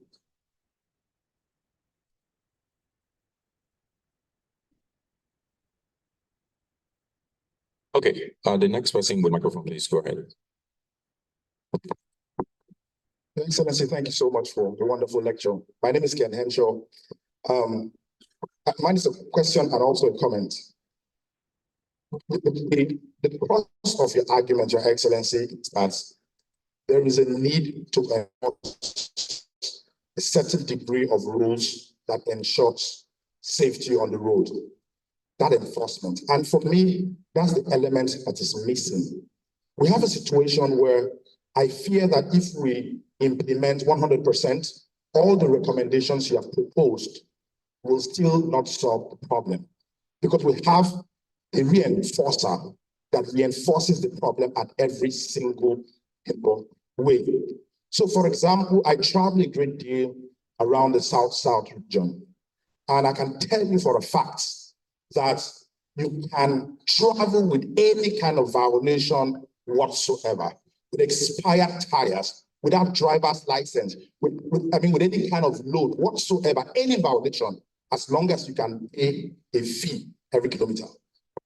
You can travel with every violation. So, sir, I think that one aspect of your lecture was essentially missing, which is how do we reform the system that holds people using the roads accountable? How do we ensure that the road safety that are supposed to issue driver's licenses only issue to people who have actually passed a driving test? And not, I know people who are 18 and they have this as identification, not for driving. They've never passed through any kind of driving test. So my fear is that we have a system. The tunnel is even darker. The tunnel of corruption is darker because it goes way, way back. It goes to the police officer on the road taking a bribe. In fact, the police officer looks forward to you to violate a rule so that he gets some money from you. And if you don't violate a rule, you probably invent a violation. And it goes farther back to the road safety office, to the DPO's office. It just continues. And that's what I mean, and that's what I see when I hear the term, the dark tunnel of corruption. It's that dark, it's that deep, it's that insane. Your Excellency, is it possible to fix the problem just with your recommendations without dealing with those who are supposed to enforce the rules? Thank you very much. Thank you very much. And then the last speaker, the last comment. Okay, you have the microphone. Go ahead. Thank you. My name is Jami Folare. I lecture at Mass Communication Department, Central University of Abeokuta. I must first, I will make it very short, but I must commend appreciation to Professor Wole Soyinka. I started as a science student. I could not memorize 20 elements. I was forced to study, I was in commercial class. And balance sheet, I could not do it until I got to art class. Prior of Brother Gale and the Lowly Londoner kept me in secondary school. So thank you for introducing that. So number two, I also must say this. I was born in Lagos, and I was in Kwara State for 6 years for my secondary school. When I got to Lagos, Oshodi, that would be the first time I would cry for reform. Courtesy former governor of Lagos State, Babatunde Raji Fashola. Lagos was so transformed that I cried because I know the state of infrastructure in Oshodi when I was in Oshodi. Thank you for that. My concern is this, because of my basic experience, the issue we have is basically implementation. There was this joke that maybe we should import how to implement our policy and export our ideas. We have lofty ideas.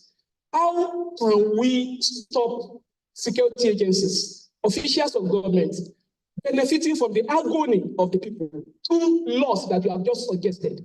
You have mentioned a series of laws and recommendations. You'll be surprised that instead of reforming the law or the system, it is the security agencies, officials that will benefit from it, that will benefit from the agonies of the people. So what can we do to ensure that in the implementation of laws and suggestions you have made, security agencies and officials will not benefit from the agony of the people? Thank you. Thank you very much, Your Excellency. Thank you very much. And I see the passion with which the last three interventions have been made. And let me just go back to some of the recommendations I offered. For example, I suggested a certification of existing drivers, but I qualified it that it must not be chaotic. And that's what I was alluding to in terms of, and I even made the joke that it must not be that type of weighting you carry. So, and I think I spoke your mind. So this is not a conversation that ends in one day. And Professor Wole Soyinka has started this conversation many decades ago, and we haven't gotten to the bottom of it. But perhaps in a way I have helped somewhat to restoke the fire, that there's a lot of work that we can do. But to the very dark tunnel that I think Mr. Henshaw spoke about, the truth is that there's nothing so dark in my view that education, advocacy, and a mix of compliance, sanction, does not eventually eliminate. The truth is, if this is such a serious problem, I have shared the example of one African country. Dr. Ben Okutuashi has told us about the consequence on insurance policy. How frequently and how seriously, when did any of the state law enforcement officers attempt to even prosecute a violator of our road traffic laws? The thing is only as serious as we make it. And I have said that the quality of life, just this morning as I was coming in, just before the stadium, I observed a motorcycle rider. He carried a passenger. His passenger was a woman. Both of them were not wearing any protective gear. But an accident doesn't tell you when it's going to happen. But if they were alone, yes, that was bad enough. The woman had an infant strapped to her back. That child could not make a choice.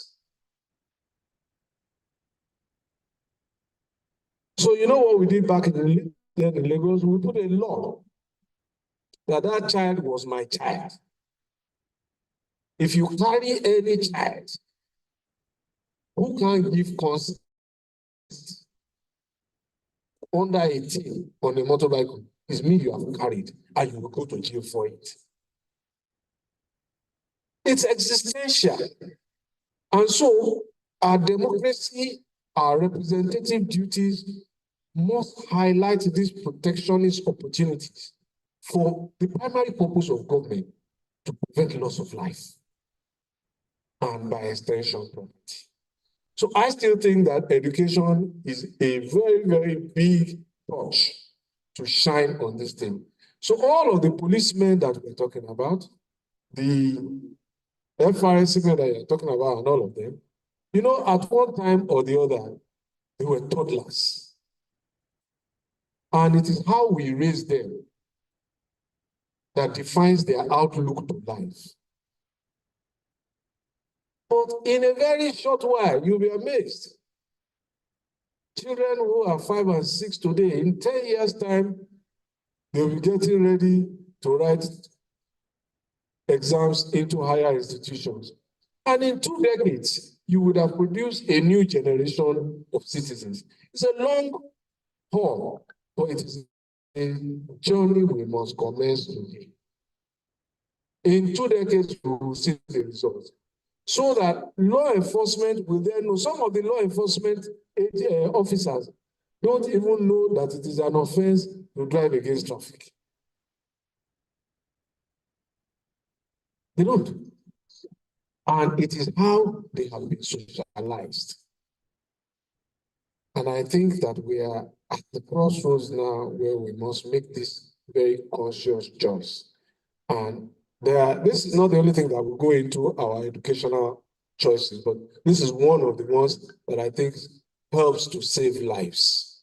I think I just want to make it that way. So all of the things you said about South-South, and so on, I think let's just understand that this is not an exhaustive analysis of the problem. It is just the opening, perhaps, of the first scene and first act of the drama itself. There are many more parts to play. But if we focus on that long-term thing, reacculturize ourselves, re-civilize ourselves, and say that in these parts of the world, no matter how dark the economic days may be, there will be a light at the end of the tunnel. And when that light comes, we are ready to embrace it and say that vehicles, for example, that are not fit for animals will not convey Nigerians again. Vehicles we should not use. I mean, you saw some of the projections on the screen. So this is something I've been following for a long time. It just affronts my sense of what is right. We use the wrong vehicles for the wrong things, and then we say it is not working. For example, how many of us take 6-axle trucks into local council routes, residential routes? They are not built for those trucks. He's referring to those. Those trucks should not leave in cargo warehouse. Once it comes from the port, there's another category of vehicles that disaggregates them into smaller distributable cargo. And that is an economy we have deprived ourselves of because we want to cheat, or we want to game the system, or we don't want to comply. So we now have big trucks entering neighborhood roads. We have lost the economic opportunity. So if we do those things properly, the opportunities will open. One leads inexorably to the other. And if we corrupt one, it just locks the others away. It's like a domino, in my view. Thank you. Thank you very much, Your Excellency. Professor Makonju has a comment, brief comment. Guest lecturer, distinguished ladies and gentlemen, my comment is just very small. It's just to refocus, our attention on the topic of today. What the guest speaker has done is to shift our attention from the old. He has taken a microscopic view of the Federal Road Safety Corps. It is not the Federal Road Safety Corps. He is talking about corruption as a whole. If we have been talking about that small area of Nigeria, because all of us here today, every day, every minute of our lives, we talk about corruption in Nigeria. We think it's as simple as that. All he's saying, as far as I'm concerned, is that it is not as simple as that. Look at the causes. Take a systematic look at corruption. And we know that we have not even started talking about it at all. It's so humongous. Corruption, so humongous. Take education, primary school, secondary school, university. Take our health system. Take the financial system. Corruption all over the place. We have only talked about federalism. It's a very small area.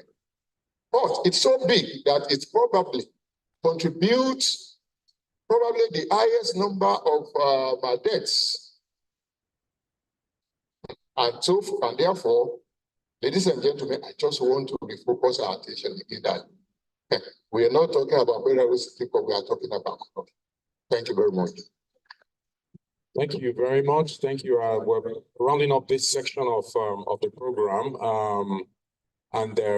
You know, it's one of my duties to actually just summarize. And since we are providing solutions, I'd like to ride on the back of His Excellency to provide solutions. Starting with my gentleman who could pass chemistry. I have a solution for you. Just memorize this. Helibeb Kanof Nena Magolsi Fosu Kapoka. That will give you the first 20 elements. I didn't learn it in the seminary. Okay, to more serious solutions. Not that your educational prowess is not a solution, it's not serious. One of the things we do as National Association of Seadogs is to fight for the attainment of an equitable and egalitarian society, which means that we have to have a balance. As we look at the attitude of our people in the use of roads, we also look at the government's vision of those good roads. And the balance is here. If I overspeed and I get a ticket, my insurance goes up. If I drive as a disciplined citizen of the Federal Republic of Nigeria and I fall into a pothole, I sue the government. That way, it is equitable. We agree? Thank you. One thing that we need to understand also is that uniformed men, I being one of them, having trained as a combat engineer before I decided to become a chaplain, I am held to the Uniform Code of Military Justice. I don't know if they have it here in Nigeria, but you do not want to be court-martialed on the Uniform Code of Military Justice because being a uniformed person, you are held to the highest standard of society. Wearing the uniform is not an opening for you to be indisciplined. It's a no-no. The last thing that you want to do is to go to a military jail in the United States. So you have to conform to that. If we don't have the Uniform Code of Military Justice, I will recommend that as a solution as well. And I can write it up and train people too and all the stuff, Your Excellency, you know. All right, ladies and gentlemen, in conclusion, what we have learned today is that things about corruption is not binary. It is complex, and complex issues require complex solutions. Let us get to work. Thank you very much. The next item we have is the presentation of Wole Soyinka Award for Youth Leadership and Innovation.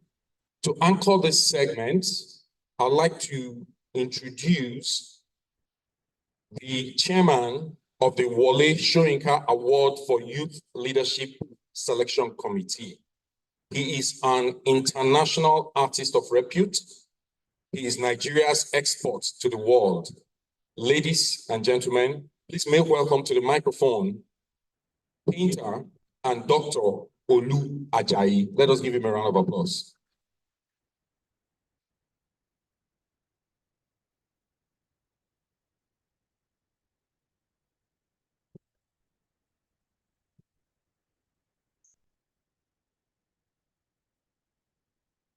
Thank you very much. Your Excellencies, thank you so much. distinguished audience, I'm sure Your Excellency, this is one of the most exciting lectures we delivered because you got adequate response from the audience. There's nothing as poor as when you deliver a lecture, you don't get response. But I'm sure you are quite excited by it. I've been asked to share this very sensitive award. Awards are given all over the place. I can tell you a joke. I went to a friend's office. He had a lot of plaques. I said, when did you attain all of this? He said to me, there's a songwriter down the road that whenever he feels like honoring himself, he will commission a songwriter and they do one for him. So you can imagine the challenge of me having to chair an award in the name of Professor Wole Soyinka. Not just that, Youth Leadership Award, which has an age bracket between 20 and 37, which is also referred to as the Gen Z generation. So you can imagine the challenge of having to filter the number of names in collaboration with my committee to get someone who is not just internet sensational, but actually merits the award.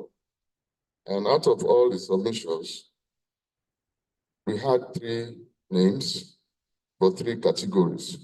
But then, when I saw them, when they came to town, I said, I'd like to sit with them and have a meet and greet situation. And I was really convinced that they were not just progressive, but they were educated. Now, we've been talking about corruption. And I said to myself, the problem with Nigeria is very simple. What Nigerians are asking for is simple. And they're very simple people to govern. Leadership by example is all they're asking for. Good example. And that example is what you demonstrated as the governor of Lagos State. I'll tell you something that you do not know. When you were governor of Lagos State, you had a lot of fans and followers that were always defending you when you were not there. I was one of those. And so I'm happy to meet you. And you demonstrated sometimes that what you call non-verbal communication. The magic you did at Oshodi is a testimony. They used, the military used the jackboots and guns, tried to clear Oshodi. They did not succeed. But what did you do? You fixed Oshodi and parked Loma car, or a last mile truck beside it. And that was it.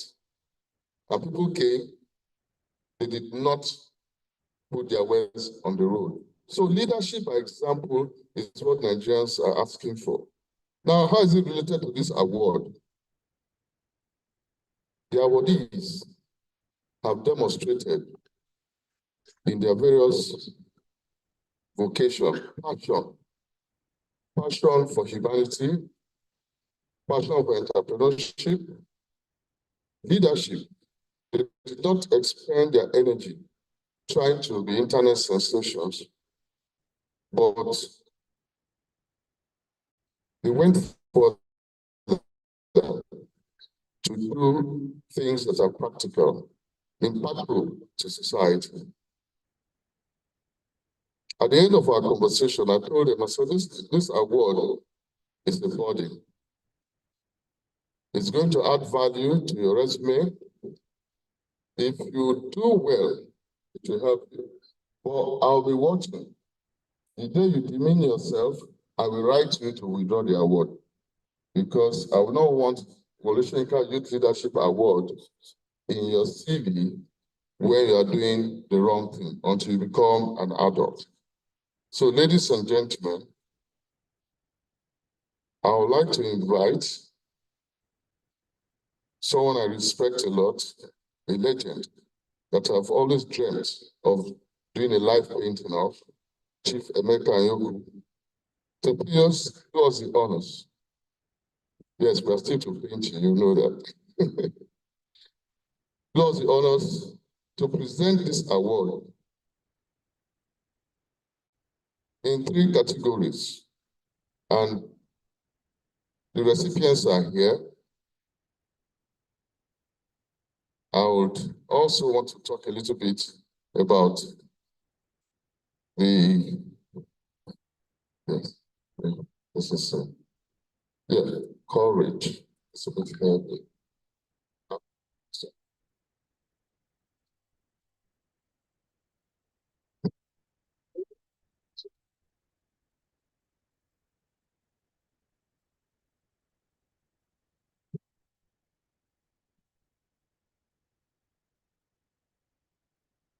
Courage Ayuvata is the first recipient of this award. Please step forward.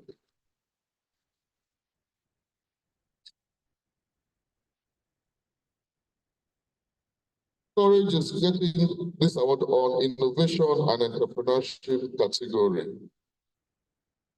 In recognition of your resourcefulness in creating sustainable self-development and sustenance opportunities among young girls in local communities impacted by insecurity and conflict in Delta State.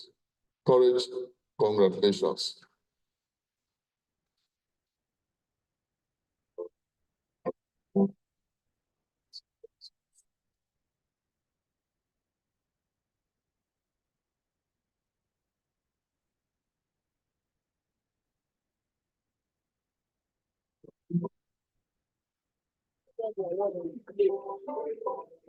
The next person is Blessed C. Ochi for Community Development and Service category.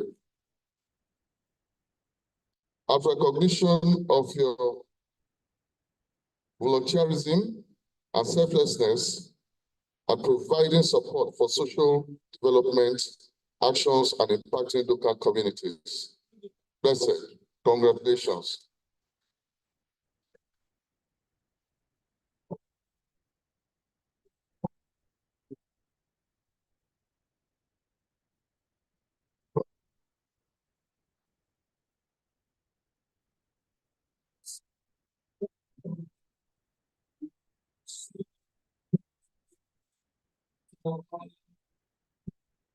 Now,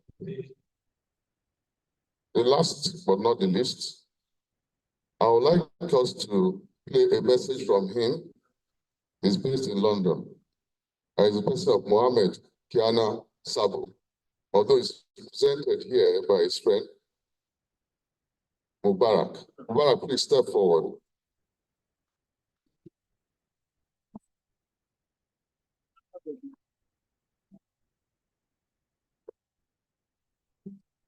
Mubarak, come. Yes.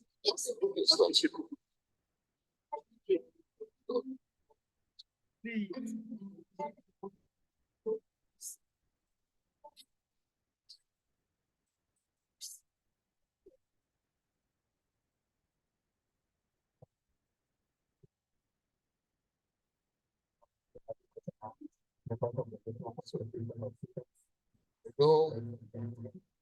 Where's the video? So, a lot might be wondering what's inside the box. I have here a statuette created by one of the most reputable sculptors in the land, the person of Ato Arinze. That is the table award.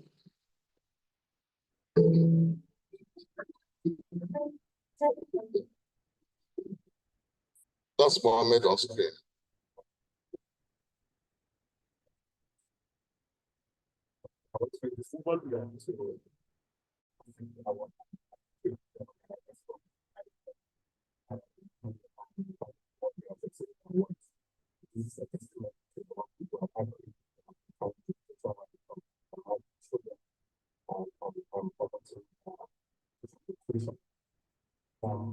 course, grew up to know the name Prof. Wole Soyinka and synonymous with issues and advocacy, advancing human rights and democracy and social justice. And so indeed, the work we do at ACRE is in line with his values as a person. For me personally, it's a great privilege and honor to receive a recognition yet again by another Nobel Prize winner. In 2022, I was among 12 emerging leaders globally to be selected as Obama Scholars at Columbia University in New York, where I had the opportunity of meeting with President Obama. And today would have been another great opportunity to meet with a Nobel Prize winner, but I hope I get another opportunity, inshallah. But I want to use this medium to dedicate the award indeed to unveiling who are the children, ACRE supporters, my wife and children, and everyone who has supported our work. We accept this award and it's going to inspire us to do more in the years to come. Thank you so much to the organizers, and I wish everyone an eventful day ahead.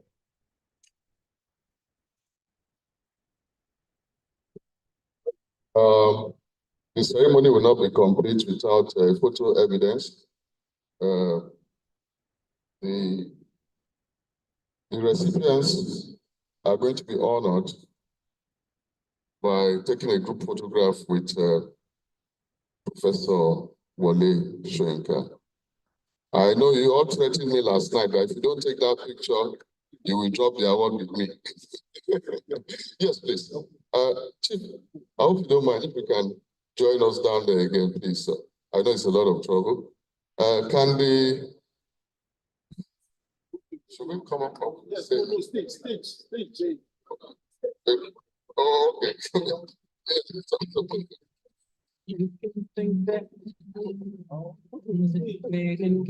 The committee members, please come if you're around. Yeah, let the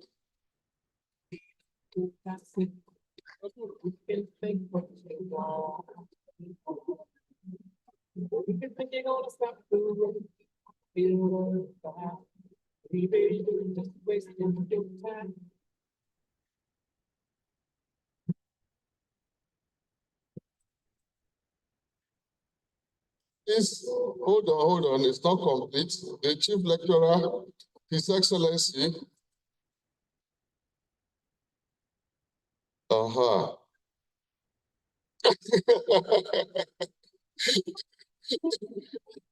So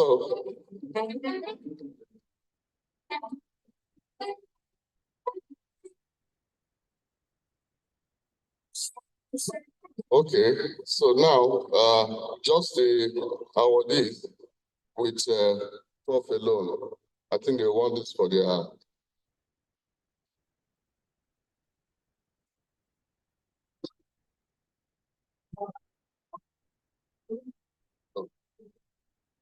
ladies should sandwich Echo Shell.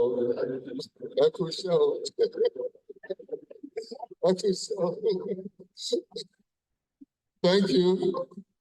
Thank you very much. And this being the very first one, where are the members of the committee? Members of the committee, please come. No, just the committee members. Oh, yeah.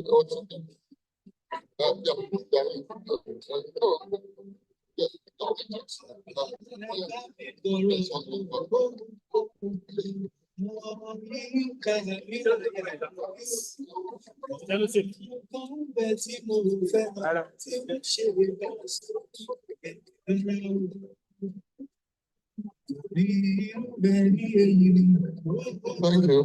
Thank you very much, Prof.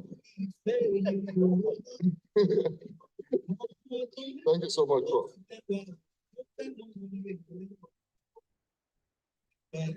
So with that, we are running a round of applause for Prof, please. Now you are charged with the responsibility of defending the award, and it's up to you. Thank you once again, Prof, and for my special guest. Thank you so much, sir. Ladies and gentlemen, please let us give a round of applause to Dr. Olu Ajayi. Yeah. You know, they say, show me your friend and I'll tell you who you are. A gentleman now just collected the shine that some of us have been looking for so many years, you know, because his friend got an award and he came to represent him. And he now has, well, congratulations, my brother. You know, my people have a saying that when a name is good, the community answers it. So, so my name, I've been introducing myself as Emmanuel Agboifo. Please let it be known that my name is Emmanuel Soyinka Agboifo. Anyway, we are stepping now into the presentation and launching of our NAS history book. That is the history book of the National Association of Seadogs. You'll agree with me that an organization that was formed about 70 years ago with certain core values that have transcended these years, 7 decades, you will understand that if you read that history, it will help you fathom the possibility of this organization going through the storms that it has been through and still surviving till today, and will survive even with our children and our children's children. Ladies and gentlemen, to do honor to this segment, I'd like to introduce Professor David Aworawo. I am sorry. I knew I was going to make a mistake. No. Professor David Aworawo. He is the head of the department of the head of the history department of University of Lagos. Mr. DJ, please can you let us give him a round of applause. Thank you.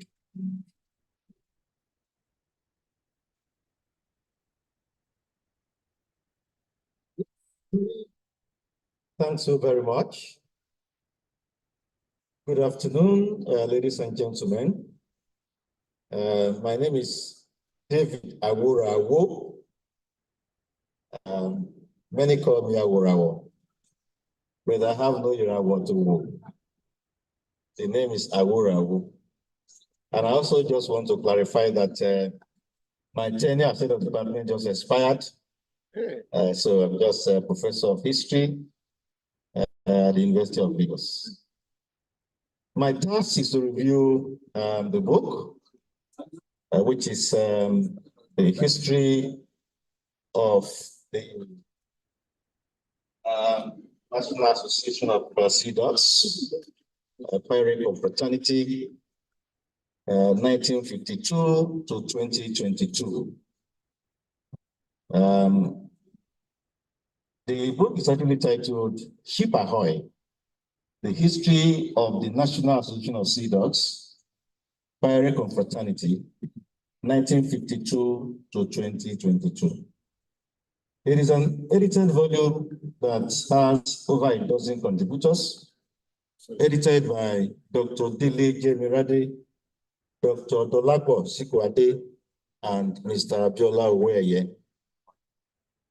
It is an account of the National Association of Seadogs for the first 70 years of its history. The book is arranged chronologically and thematically, addressing various issues affecting the organization and how the organization has attempted to solve the problems, the challenges it has encountered in the past 70 years, and how it has contributed to society during the period.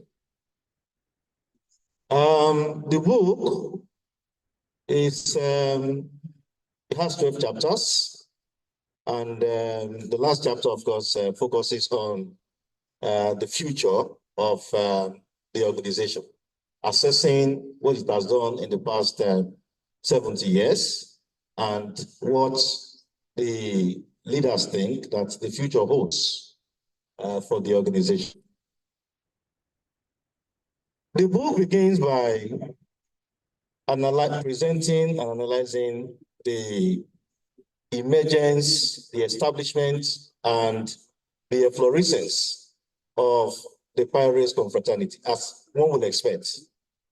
It explains reasons for the establishment of the pirate confraternity, how it was established in 1952, and how it has grown over the years.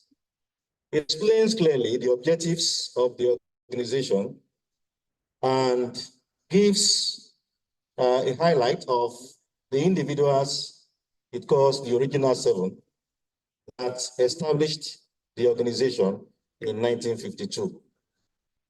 The book chronicles the pirates' remarkable journey in this period. It explores their triumphs and tribulations, courage and struggles and successes, and of course, the impacts of the organization on society in the 7 decades it covers. It explains how the organization was established in 1952 and the issues that inspired the establishment of the organization. Those issues relate to the issues that the pirate confraternity has focused on in the past 70 years, and they are contained in the vision and mission of the confraternity. The group was established, according to the editors and contributors, by the desire of the individuals that established it to combat certain ills of the society they identified in the 1950s, 1940s, and 1950s. They began with developments at the University of Ibadan, where the group was established. The book explains that a lot of ills had permeated the university that the organization or that the members were concerned about. And they thought one solution was to establish the organization to be able to make an impact in correcting those ills. It is explained at the beginning of the book that, for instance, at the University of Ibadan, elitism and class distinction, chauvinism, had characterized the way many students conducted themselves. Many wanted to behave like the whites. They dressed like whites, spoke Queen's English, and then you were recognized to be important within campus. Even those that came from humble backgrounds to the university. Within the university, there were groups and even magazines that portrayed that approach, which had pervaded the campus. For instance, there was a journal named Criterion, which was later named Eagle, and then the Great Book, which, the pirates confraternity established early on to combat what then had, become the pattern within the campus. The content of the Eagle countered another magazine, The Bug, which one group had, established, which was portraying English culture, Western culture as superior, and then disparaging the, indigenous culture, and then looking down on people who were thought to be uneducated. Reference is made to the experiences of one Mrs. Anne Ofure and Francisca Emmanuel, who were sellers on campus. The Bob wrote an essay that disparaged them. All of these happenings became a matter of concern to the individuals, the original 7, who came together eventually to form the Pirates Confraternity. There was also ethnicity at the University of Ibadan campus, and this was manifested by the emergence and efflorescence of ethnic unions, such that we now had the Yoruba Descendants Union, the Igbo Student Union, the Northern Student Union, the Ibibio Student Union, etc., etc. The members of this group, the individuals who formed this group, thought that that was not healthy for the university. And of course, what took place at the University of Ibadan mirrored what took place in the larger Nigerian society, and they thought they should do something about it. Thus, in 1952, 7 of them, led by Professor Wole Soyinka, dared to dream of a better tomorrow, fueled by shared dissatisfaction with the prevailing social norms. They embarked on the journey to form this organization, the Pirate Confraternity. They took action. They got together in somebody's room and said, let's start something. They were enthusiastic and full of ideas. The result was the founding of the Pirate Confraternity, later named the National Association of Seadogs in 1952. Now, the ills that took place at the University of Ibadan, which inspired the establishment of the Pirate Confraternity, reflect what the objectives became in later years. But first, we'll be talking about the original 7, and it's important to mention their names. Number 1, Wole Soyinka. 2, Olumiyiwa Awe. 3, Raf Okpara. 4, Nathaniel Oyelola. 5, Ikpehare I. Imokwele. 6, Pius Olege, and then 7, Silvanus Ebuche. Those were the original 7 who met in that on that momentous day in 1952 and said, let's start something. And that action gave birth to the Pirate Confraternity in that year. Many of them had attended the University of Ibadan, Government College Ibadan, and they had known one another before this time, with the exception of 2 of them, Raf Okpara, who attended Government College Umuahia, and I. Mokwele, who attended Ibobi College, Lagos. So they had a bond up to this time, and they had a shared vision. And that shared vision gave rise to the establishment of the National Association of Seadogs. Now, this links the objective, as I said before, as the book highlights. The objectives: 1, to fight convention; 2, to shun partisan politics with tribal identities; 3, to rid the colony of conservatism and atavism, cultural values and behaviors; 4, fostering brotherhood that transcends national, ethnic, and cultural boundaries; and 5, to work to protect the weak, the deprived, and the marginalized. Over the years, these ideals have been neatly put together as the mission statement of the group.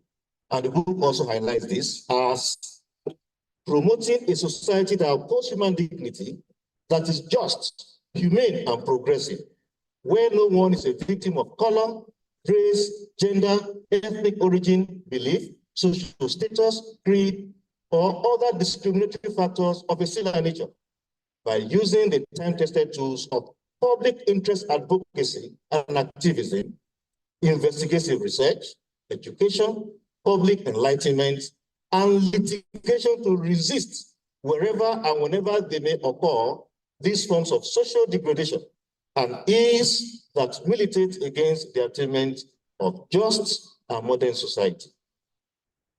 So this is what has defined the confraternity since 1952, 70 years and counting.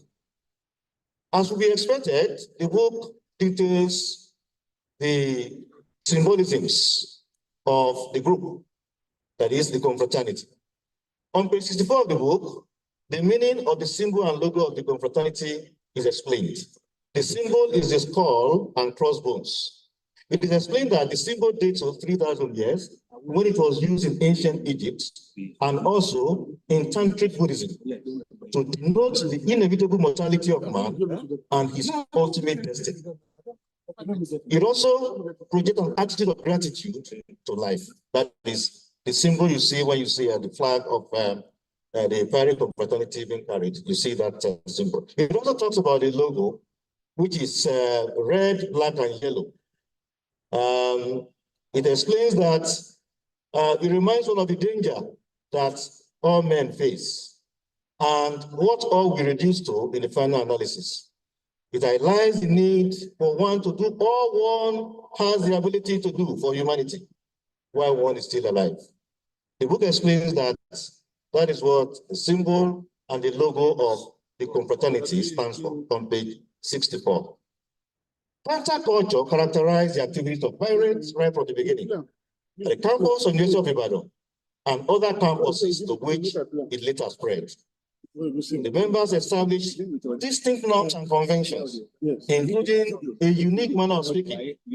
On campus, where Queen's English was the norm, pirates spoke pidgin English, with a peculiar syntax and linguistic nuances. Pirates members also participated actively in Rat Day to raise money for the needy and night watch at the camp, at the gate of the University of Ibadan, to provide some sort of unofficial campus policing, which came to be appreciated, extensively.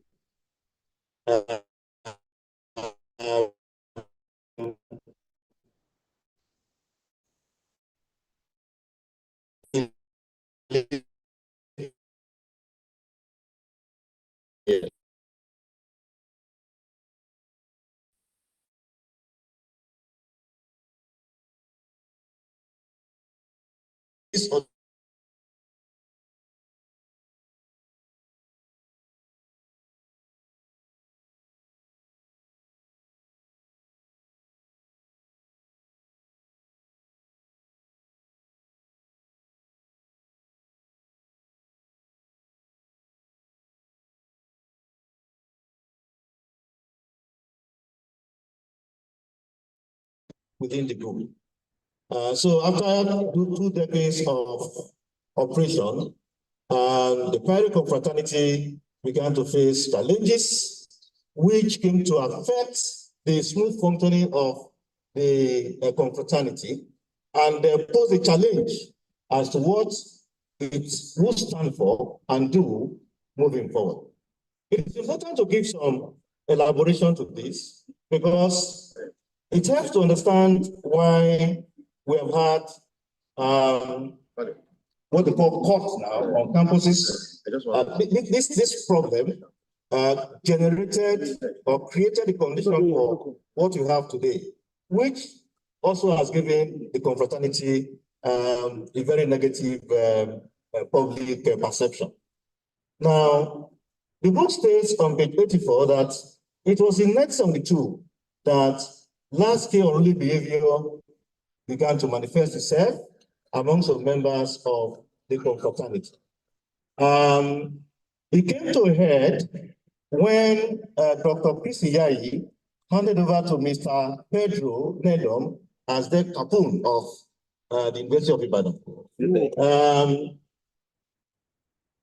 In that year, there was the rally that was organized, and as was the custom, because pirate members were trusted, at the end of rally, everybody would drop his box to the pirates to gather together whatever was collected and then remit to the university or the student affairs.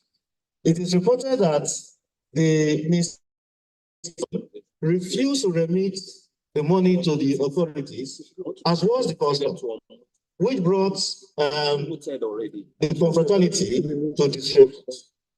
And action had to be taken. Professor Wole Soyinka himself somehow was, by coincidence, was somewhere around, and then he intervened in the matter, demonstrated with the authorities of the university, and then got Mr. Nedom to get the money to be remitted to the university. Eventually, it turned out that Mr. Nedom actually had not spent the money, had not even touched it. But for some reason, he paid the money to the university. Of course, for his action, I got to use the language of the pirates. He was issued a black spot, which was disciplined, which is a mark of dishonor, for what he had done, along with Dr. Chris Iyayi, who had, appointed him, who had handed over to him. It was stated that Dr. Iyayi did not express the level of discretion that was expected, and so it was issued a black spot. Now, when he was disciplined, his friends, some of his friends within the university, within the Pirate confraternity, were unhappy. Dr. Bolaji Kariu, Mr. Tunde Jawando, and Mr. Adekunle Adigun, they were not happy. And in their annoyance, they moved away and formed the Bokania confraternity, which later became a rival to the Pirate confraternity. From that point, Black Eye and some other ones were formed. And unfortunately, over the years, these groups have contested for superiority in different campuses. That has been the genesis, that was the genesis of, campus court clashes, as we have it today. So it all began next of the two, not for any fault of the Pirate confraternity, but for members who were disciplined and who went away. Incidentally, at that time, it was a very strict thing to get to be accepted as a member. And so this new group, the Buccaneer group, went ahead, and many of the ones individuals that the Pirate refused to accept joined the Buccaneer group. And of course, from there, splinter groups have emerged, which have caused problems in campuses. The book also discusses the expansion of the Pirate confraternity outside the University of Ibadan. The University of Nigeria, Nsukka, was first institution where it was established outside UI. It was established there, that is the UNN, by Professor Okaka in 1964. Next was University of Lagos, where it was established by Mr. Chris Okoro in 1966, and Ahmadu Bello University, Zaria in 1968. And from then, it spread to other universities and other institutions of higher learning across Nigeria. In the Pirate balance, student membership were addressed as ABC, while graduates and working class members were addressed as SYZ. The graduate members, of course, have become prominent over the years. The origins are also well documented in the book. That the members went to visit Professor Mark Manju on one fateful Sunday in 1977, Sunday 20th May. And from that point, the XYZ members group began to emerge. The group has also spread, the XYZ has spread across Nigeria and even spread outside the country. So we now have the confraternity in Nigeria and several other countries in the world, in the United Kingdom, in Canada, and several other countries around the world. I'm told my time is up, so let me quickly just talk about, do a bit of critique and then recommend, yes, in 1 minute. I'll do that in 1 minute. In 1 minute. Thank you. In 1 minute. We have told the story, and that's what the book is about. Now, there are a few, errors that we need to be corrected, minor errors. On page 36, it is stated that Chief Anthony Enahoro moved the motion for independence as soon as possible in that year, 1953. I think that's a factual error. What Enahoro actually, his motion stated that independence for Nigeria in 1956. It was after the Northern delegates, tried to, reject that there was a consensus for as soon as possible. That's so like that. Now, on page 106. Thank you, sir. Thank you, sir. Should we just? Yes. Anyway, let me conclude by saying that the book is good. The book is incisive. The book is penetrating. It has didactic advantage. You can learn a whole lot from it. So I recommend it to everyone. Go and get a copy. I thank you. Thank you very much. Thank you very much. I mean, what do you expect when you bring a professor of history to review a book of history? Ladies and gentlemen, let us give a round of applause. Also, as part of this book presentation, and I'll show you that this is time-bound, is a video that is produced for this launch. The executive producer is Professor Adesoji Adesuba. Did I get that pronunciation properly? Okay. He's a professor of the University of Abuja. Please, let's give him a round of applause while we have our technical team play the video.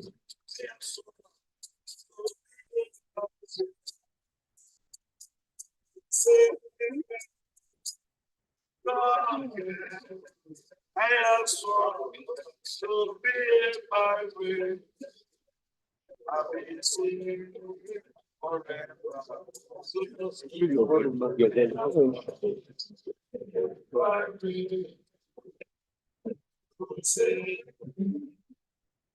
Abuja, the capital of Ogun State in southwest Nigeria, is a city steeped in history and cultural heritage.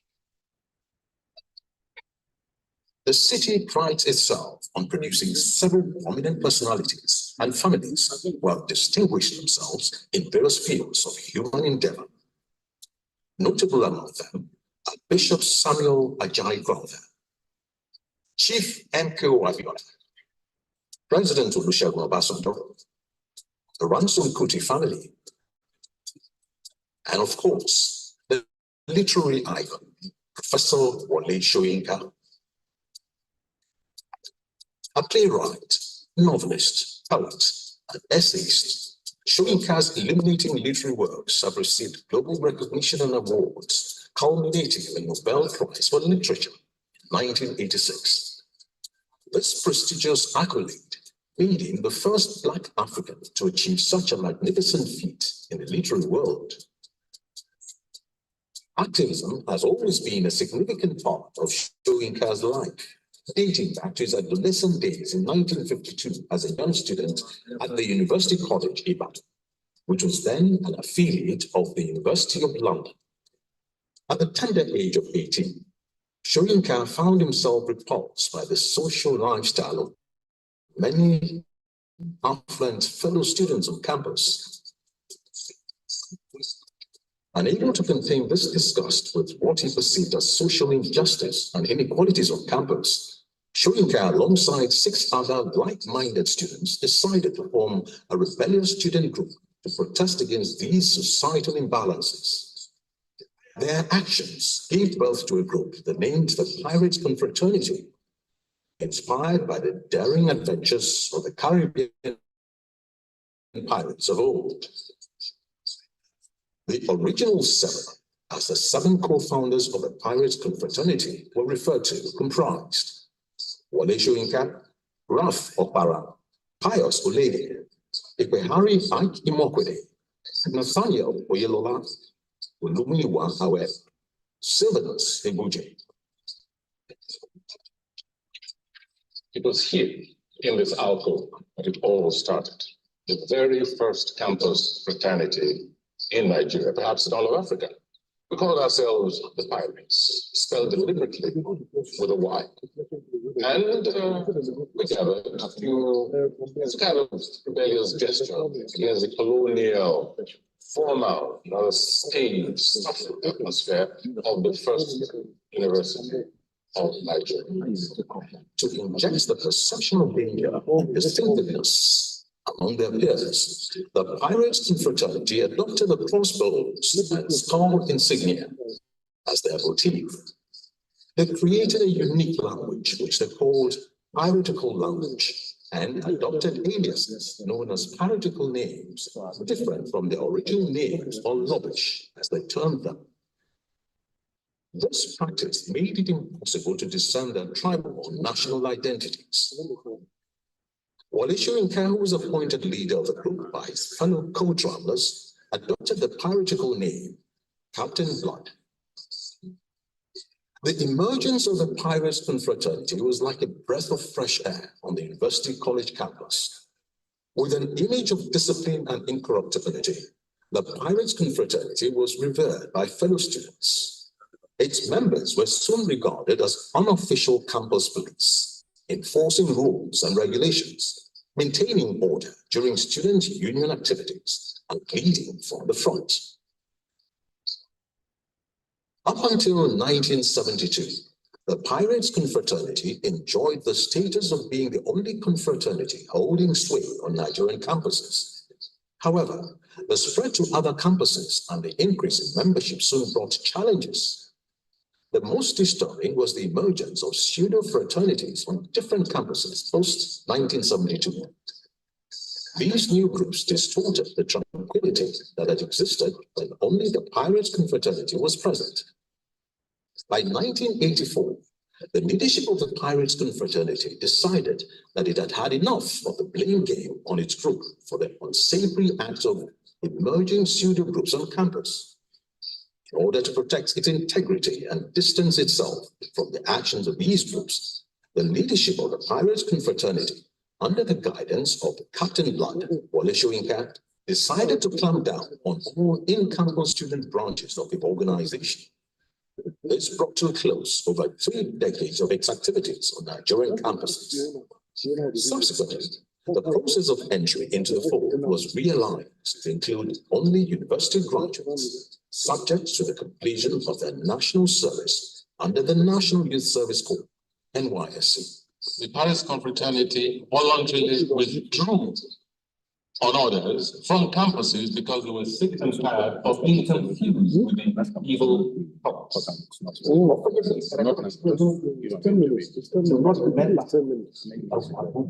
When you finish, all campus activities in 1984, a series of unfortunate events and attacks on its members across the country would shape the destiny of the Pirates Confraternity, albeit for good. Prompted by the stigmatization, murder of its members, and the federal government's crackdown on fraternity groups in the country, the Pirates Confraternity decided to formally register the association on October the 31st, 1980, with the Federal Minister of Internal Affairs under the Land Perpetual Succession Act Cap 98, under the name National Association of Seadogs, NAS.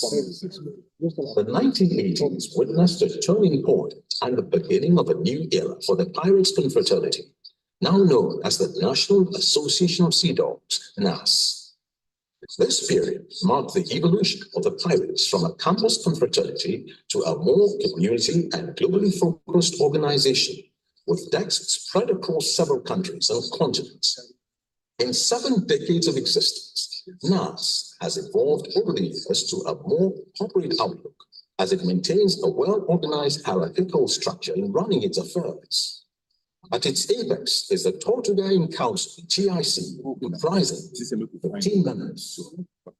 The TIC, chaired by the Seadogs, is a policy-making body. The single flow from the TIC to beings, known as DEX for implementation. The 15 members of that council take decisions jointly, by consensus. Now, that place like the Supreme Court, when we look at in our society of Nigeria, it's the only F4 to be this.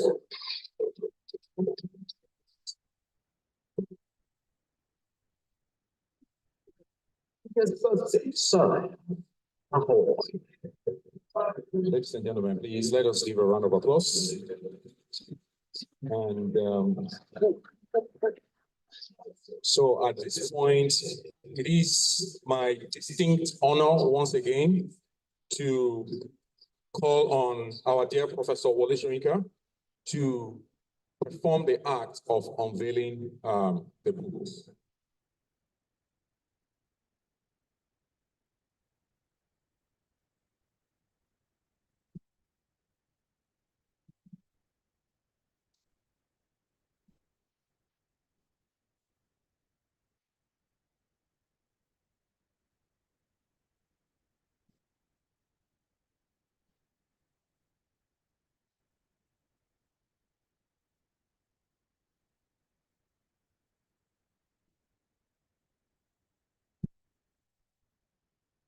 Ahoy, Seadogs! Ahoy, Seadogs! Ahoy, Seadogs! It's a nice change to be acting educated instead of being just consuming. been one more cake, I would have great pleasure. I hereby declare open this marvelous publication. Thank you very much.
Ladies and gentlemen, please let us give him another round of applause, and let's give a round of applause to everyone who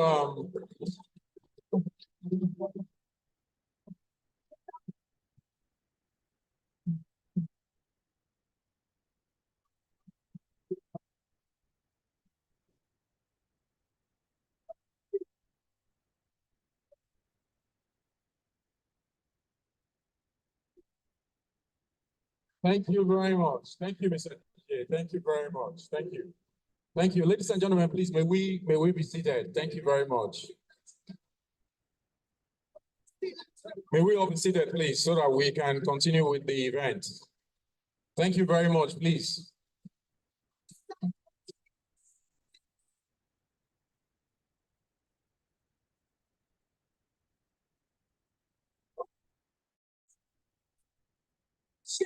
Ladies and gentlemen, please.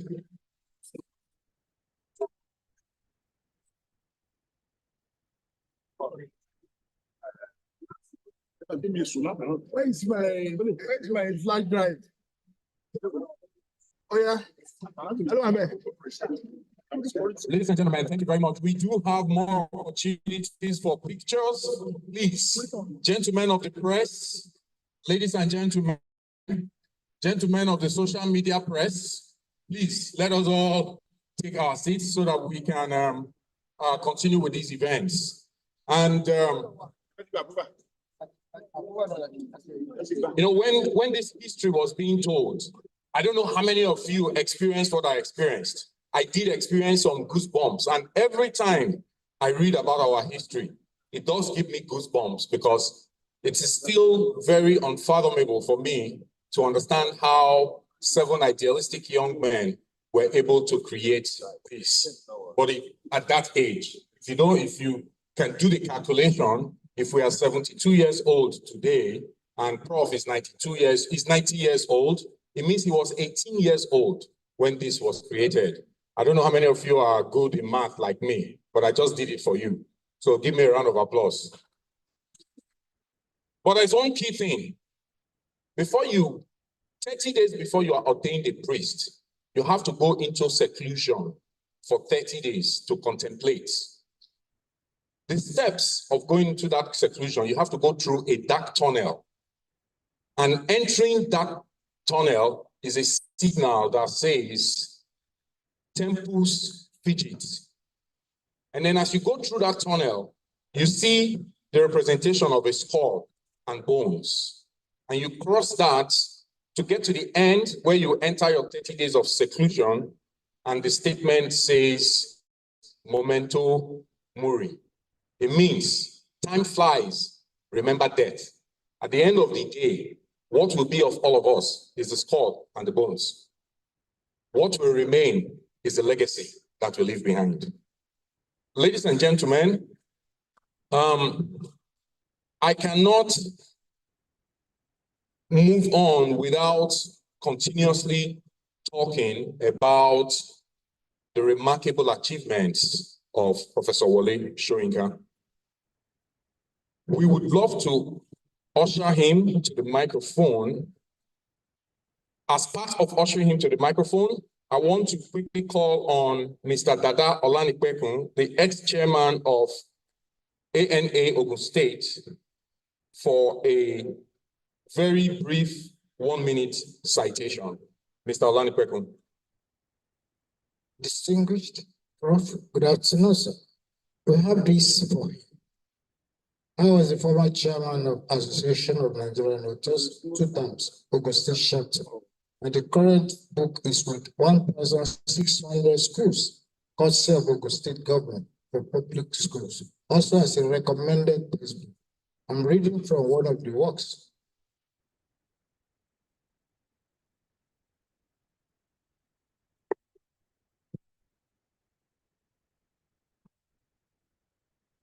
Mary, you will not walk when the gods are angry. Pray to paternal grandfather, and godmother named you Akinkoyi, Koyi, Lagi, Ajilagi, Ọkùnrin jẹ́jẹ́, Ọmọruyide, Ọ̀tọ̀lórin, the one who walks apart. Wole, Méje lògún, Méje nìrè, the wonderful creative God of iron. Kongi, you clocked 7 like 7 plus in 2012. Today, Kongi, we have clocked 90 years. 850 words in days and 1,080 in months. Many days, many months, many healthy creative years are your portions. Koyi, Wole, our own WS, our own Ijegba, Prof, Méje lògún, Méje nìrè. May your God, Ogunoniri, protect you, prolong you, preserve you at 90. Eni Ogun, Ashe. Thank you very much. Thank you. Actually, I was actually built to make that presentation in Yoruba, but I had to hire a savior to help me. All right, ladies and gentlemen, you know, there are no words to introduce this dignitary. We all know him. We have all heard about him. We have all seen his antecedents and everything that he has done. His fight for democracy, his fight for downtrodden people, his fight for all of us.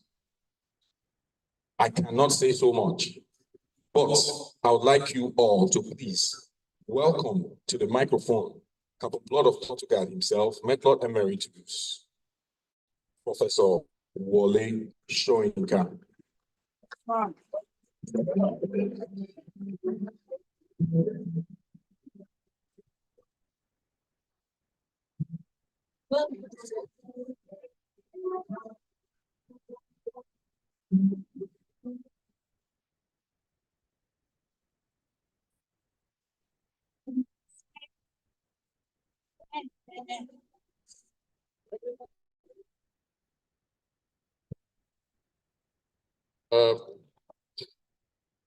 Mr. Chairman, GIC, guest speaker, friends, colleagues, thank you so much, is all one can say. But there is a remark which struck me very forcibly, personally, during the question and answer period.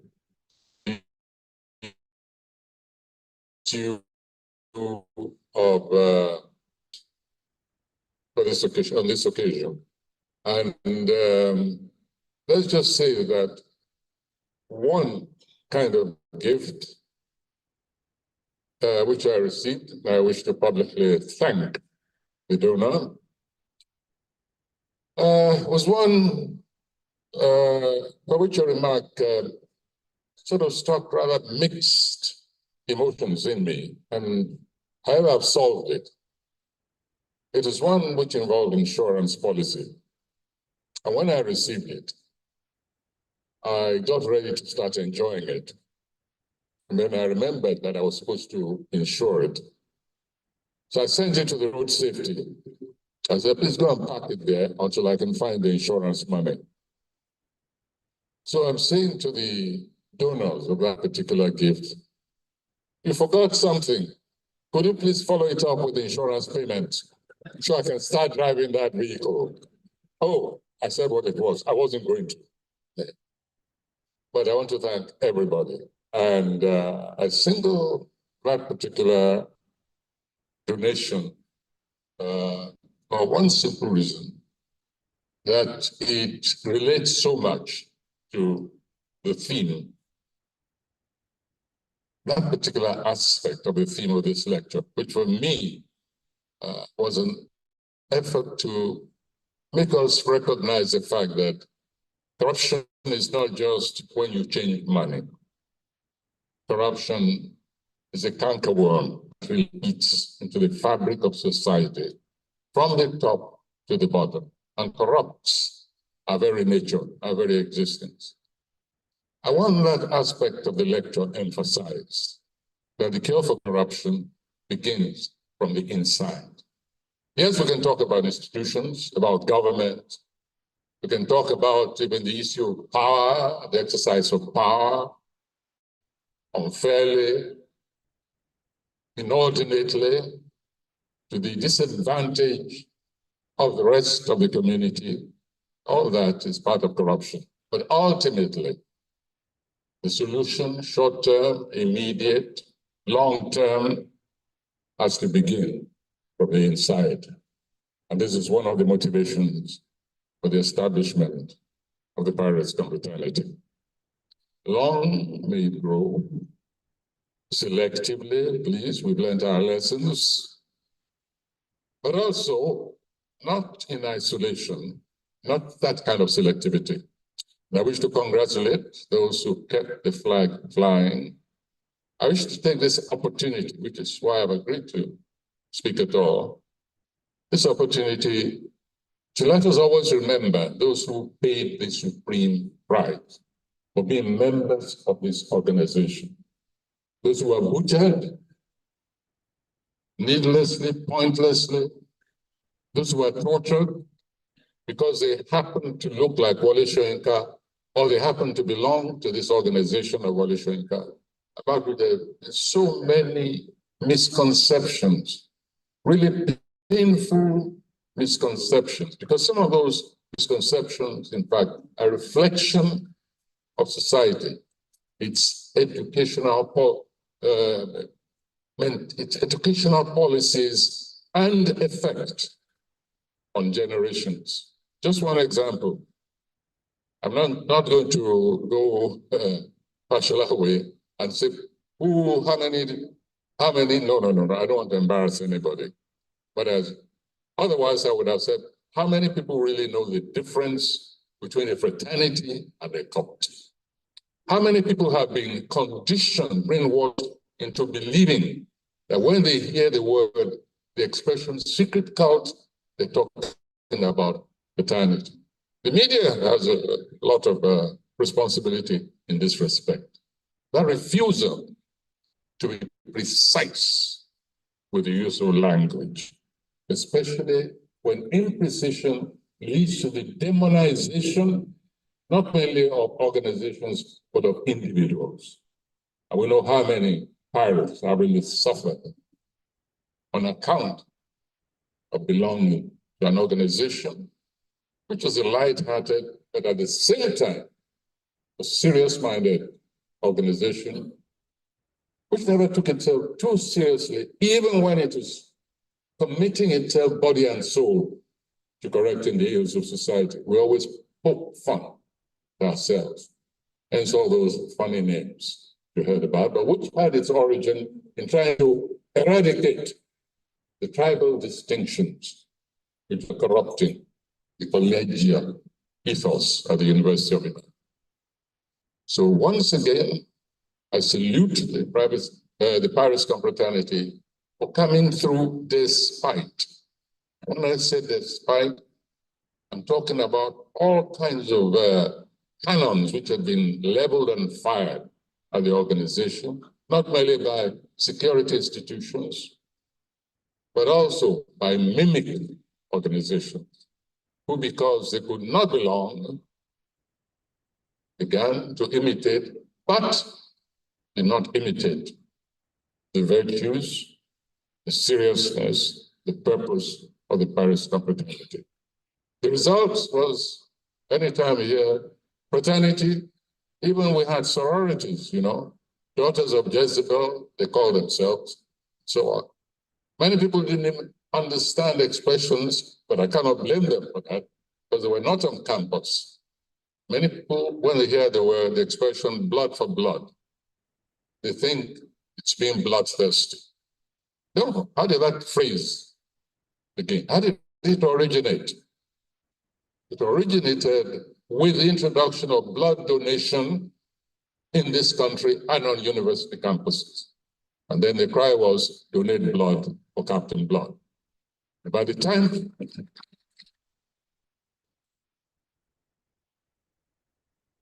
it came out, of course, under the mimic organizations, it was blood for blood, blood for blood, blood, blood. So many phases, unbelievable phases. That's why I'm happy that that book has been published. I refuse to contribute to it. I don't know, there may be some things I've said. I said, no, this is your book. This is not Wole Soyinka influencing any publication with his big banner. Go and write it in your own simple language, straight away. Over the years, they worked at it and brought out this one. Anybody who after this still says a secret code, tell them, yes, please come and join us secretly. We'll agree to secretly. So once again, Mr. Chairman, guest speaker, thank you so much for honoring us with your presence. Appreciate it enormously. Hi, couple. Hi, Seadogs. Ladies and gentlemen, please, can we give him a rounding, standing ovation? Thank you very much.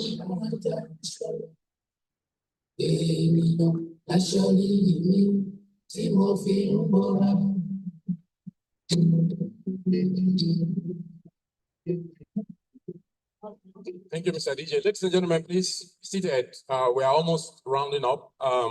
We do have a few things to do, but just to speak. I remember on the 9th of February, I conducted a funeral mass for one of our members who passed in Washington, D.C. And as part of my homilies, I spiritually infused these quotes, and I quote, "The man dies in awe who keeps silent in the face of tyranny and oppression." End quote, by Professor Wole Soyinka. In every bit of my contemplation, every time I sit down to meditate, these are always the first statements, that the man dies in awe who keeps silent in the face of tyranny and oppression. Whatever anybody says about Professor Wole Soyinka today, refer them back to this statement, because it comes from a momentous time in his life when some of these people who even talk today were not even contemplated. And it carries a lot of history.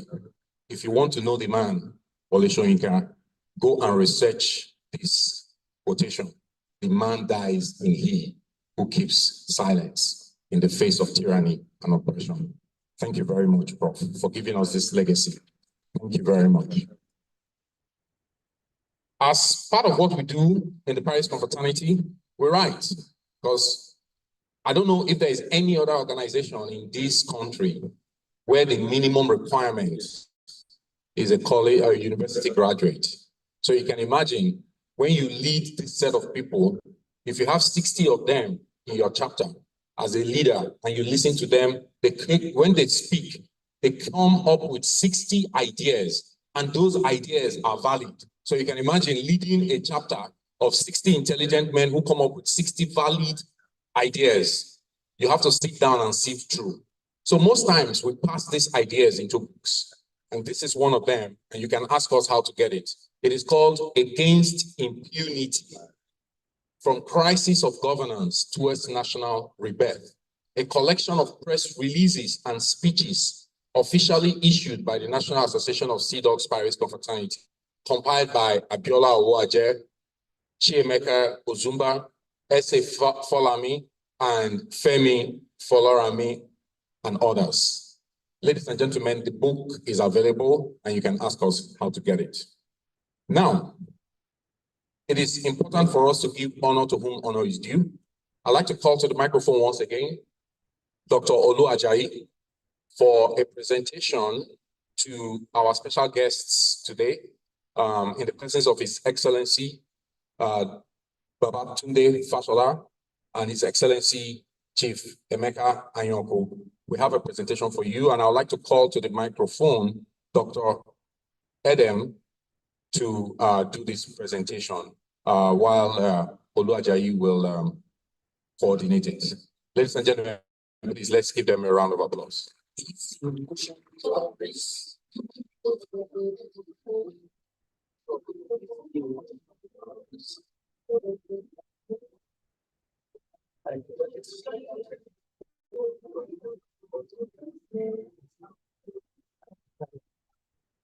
Well, there's nothing too much, but I've noticed that in recent times, at weddings, they do invite the baker to come and explain what's the cake all about.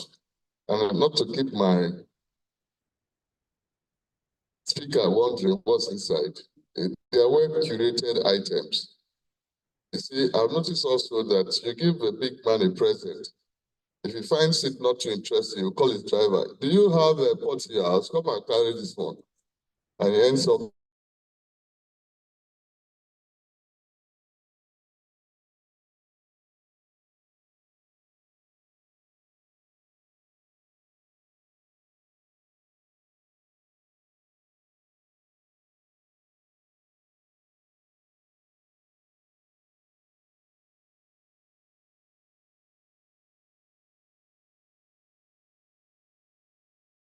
to take to the market.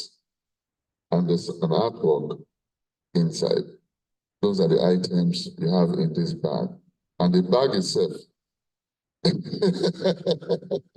You want to share one with Prof? Okay, not just go to you anyway. So, I would like to invite Chief to present this gift to our special guest, sir. On behalf of the National Association of Seadogs, aka Pirate of Fraternity, we to present this to you, sir. As you said, don't share with Prof. Congratulations. Thank you.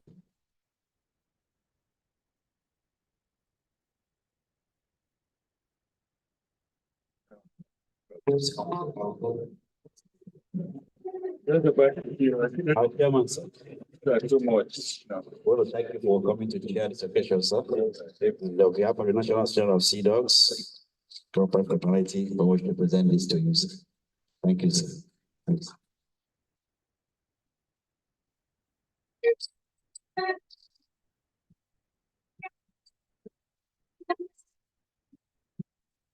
All right, thank you very much. Ladies and gentlemen, let's give a round of applause.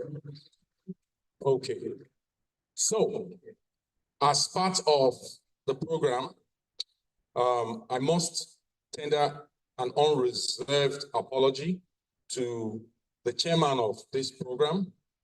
For some reason, I committed what, if it was in the church, I'm sure by now I'll be on the pathway for excommunication, because I committed what would be termed an anathema.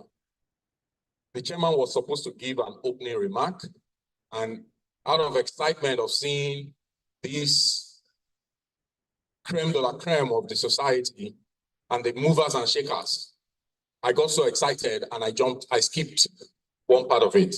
But he has graciously accepted to combine his closing remarks with the opening remarks that he was to make. And so, ladies and gentlemen, please join me in saying I'm sorry by giving him a round of applause while I read a brief introduction. Eleazar Chukwuemeka Emeka Anyoku was born on the 18th of January 1933 to Emmanuel and Cecilia Anyoku in Obusi, then a very large village in the eastern part of Nigeria. Chief Emeka Anyoku, GCON, GCVO, CFR, CON, attended Merchants of Light School, Oba, and attended the University College Ibadan, then a college of the University of London, from which he obtained an honors degree in classics as a college scholar. Aside from his international career as the third Secretary General of the Commonwealth of Nations, Chief Emeka Anyoku continues to fulfill his traditional and cultural duties as Ije Adazie of Obusi, a traditional Ndiche chieftainship. Ladies and gentlemen, please make welcome to the podium Chief Emeka Anyoku, GCON.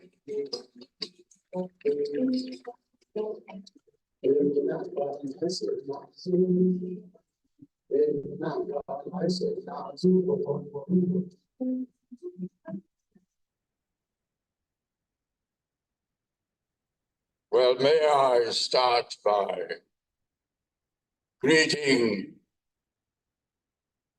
our honored icon, Professor Wole Soyinka. This is my third time of being involved in the celebration of Professor Wole Soyinka's 90th birthday. I was at the evening with Wole Soyinka on the 15th of June at the Metropolitan Club in Lagos. And I was here for the Ogun State Governor's celebration of 90th birthday of Professor Wole Soyinka on the 17th of July. And I'm here again today on the invitation of the National Association of Seadogs, a pirates confraternity, for this lecture by Babatunde Raji Fashola, one of our celebrated public servants, for his lecture, again, to mark the 90th birthday of Professor Soyinka.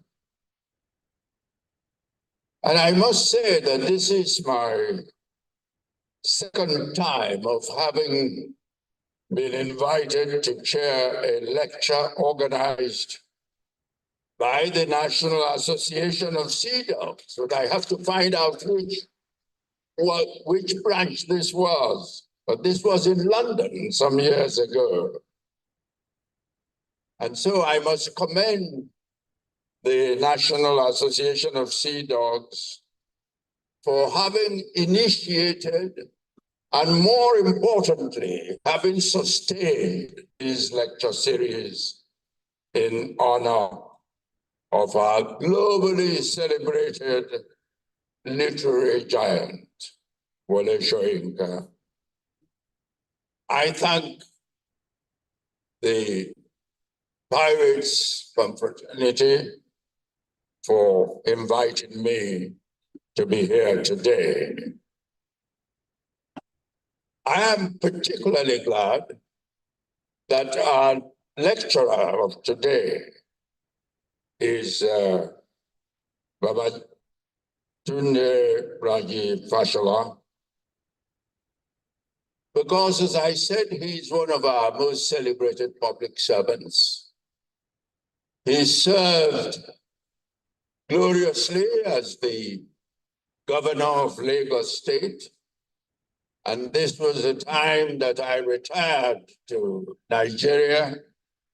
And he and his government did me the great honor of naming a housing estate that the government, Lagos State government, developed in the GRA of Ikeja, Emeka Nyoko housing estate, which I must say confuses people because people think I own a house there.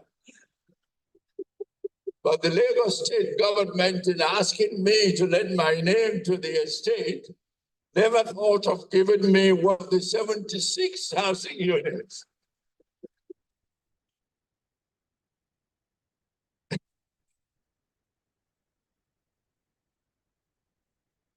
For our literary icon, Wole Soyinka, whose significant part of his writings are rooted in his indigenous culture, it is, I believe, very fitting that this lecture is taking place here in Abeokuta. And I have a personal interest in Abeokuta because my wife of 62 years now is from Abeokuta. So when I come to Abeokuta, I come to the land of my anors.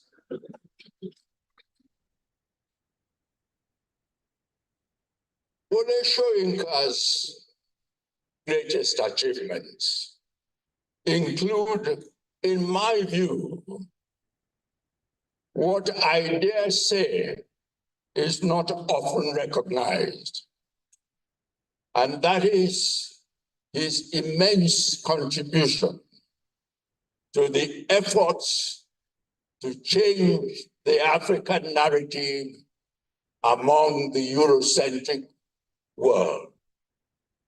The world of countries of Europe and America, they have a narrative of Africa which Wole Soyinka has contributed immensely in changing. The first, and probably the major contribution in that respect, is the global recognition of the intellectual depth of his writings, which earned him the Nobel Award, and him as the first Black African to become a Nobel laureate.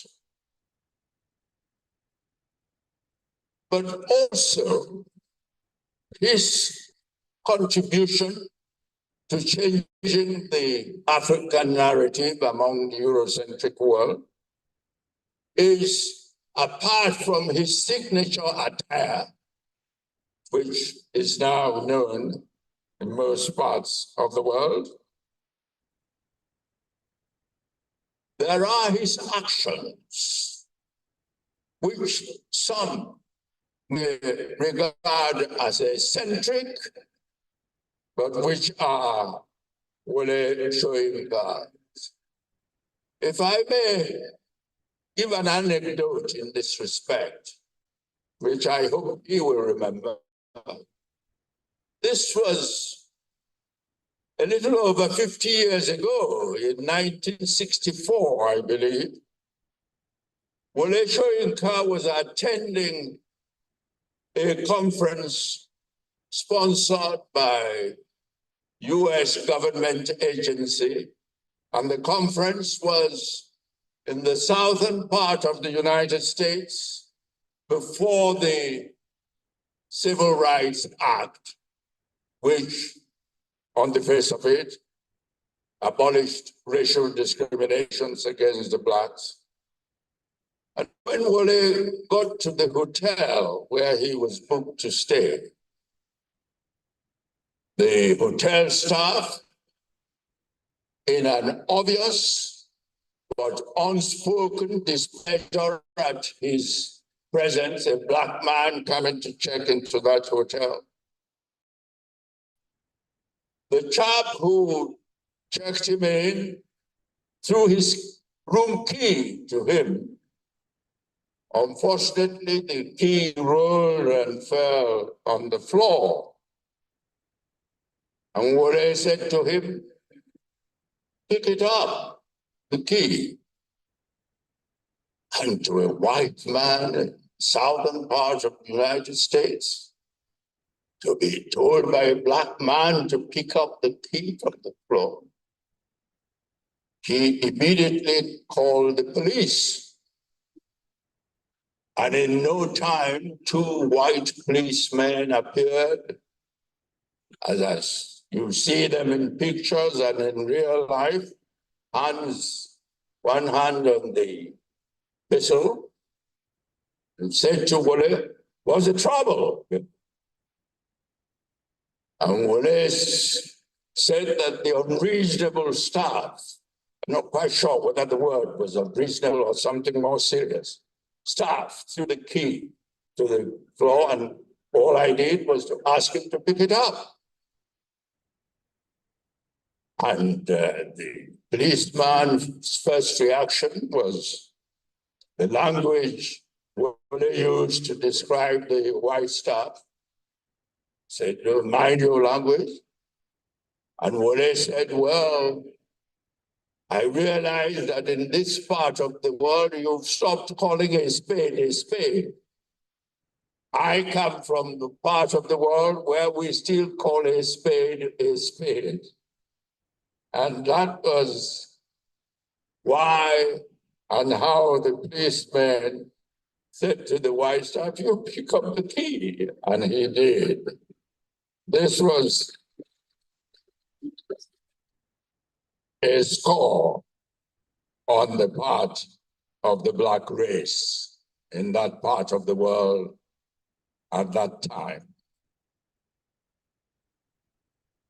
And now, briefly, to our lecture. The takeaways I have from the lecture, which in a way has been underscored by the comments that Wole Soyinka made, and also what we've been told, the philosophy, the founding philosophy of the National Association of Seadogs, that corruption is not just the pecuniary side of corruption, but essentially the corruption of values. That is the corruption of values that breeds all sorts of symptoms of a corrupt society that we see. The fact of the sirens is one example. In the United Kingdom, the monarch, the queen, and the prime minister, when they move, you see no sirens, you hear no sirens, you see no observable police escorts. For the queen, the only thing that happens is that the street lights are programmed when the car in which the queen was riding is approaching, the street lights turn green, and so she doesn't get stopped. But that doesn't happen to the prime minister. The prime minister goes like every other car driver. Again, we talk about the impunity that makes some cars, and I must say in my travels around the world, and I've visited over 100 countries around the world, Nigeria is the only place where I see cars without registration numbers. And in some cases, the registration numbers are covered. I was very impressed to hear our lecturer tell us of how he stopped having his car registration number covered in his time as the governor of Lagos State. That and other acts of impunity all arise from corrupted values that people have. And so the comments made by our lecturer about the importance of starting early to teach children what is good and what is bad, to teach them in the area of road safety, to teach them that the roads, as he said, are meant not only for vehicles, but they are shared assets. They're cyclists, they're pedestrians who use the road, and every road user should be aware of that. I agree very much with that view.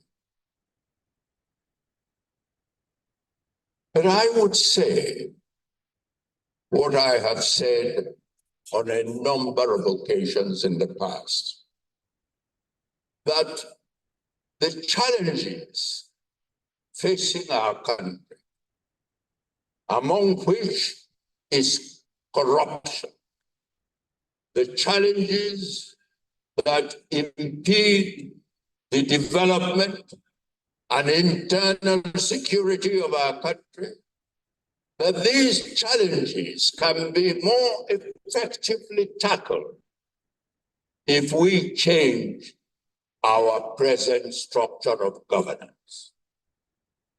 The present structure of governance that we have, which is a departure from what Constitution the founding fathers of this country, in recognition of the basic fact that Nigeria is a pluralistic country. That was why they negotiated and agreed a constitution that was truly federal in character. That is what we need, and I venture to say, at my old age, Professor Wole Soyinka is my aburo. He is my aburo. I can see him showing a finger of 1 year, even if it's 1 week. But the fact is that I am now 91. And I would say and say it again, that unless and until we take our pluralistic country back to a true federation, all we are doing in terms of government policies and so on will lead us nowhere.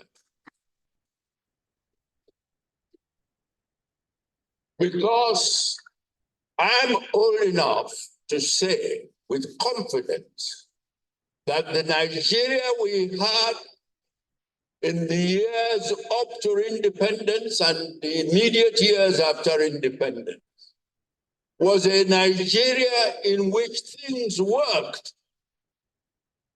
As an undergraduate at the University College of Ibadan, my colleague and friend then, Jide Alo, and I were able to travel from Ibadan to Maiduguri using trucks, joining trucks and so on, in safety.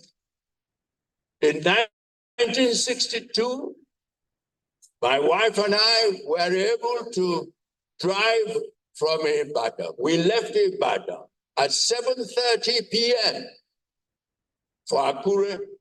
We got to Akure just before midnight. You dare not think of doing that sort of thing these days because of either armed robbers or kidnappers or unknown gunmen. Then the regions were competing heavily and the country was developing, and the principle that inspired the foundation of the National Association of Seadogs, which was non-recognition of the ethnic and religious differences, that was what prevailed. Then, for us, Nigeria was one united political entity. It didn't matter where people came from. It didn't matter to me that my wife was Yoruba and I'm Igbo. This was the life we lived at that time. But things now have changed. Now security is not there for people and their properties. Now the divisiveness in this country, you are asked, which is your state of origin, which is your local government area in filling government forms. That's not what our pluralistic country needs. We need a restructured constitution if we are to evolve into one united political entity. So, if I may conclude, I would like once again to appeal to the government and leaders of this country to recognize that Nigeria as a pluralistic state needs to go the way of other pluralistic countries that have survived. If you look around the world, pluralistic countries that failed to address their diversity disintegrated. You think of it. You think of Czechoslovakia that separated into two states.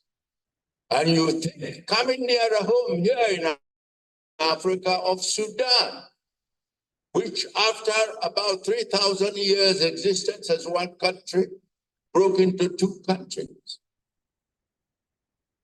Those pluralistic countries that deliberately addressed their diversity, such as Canada, such as Switzerland,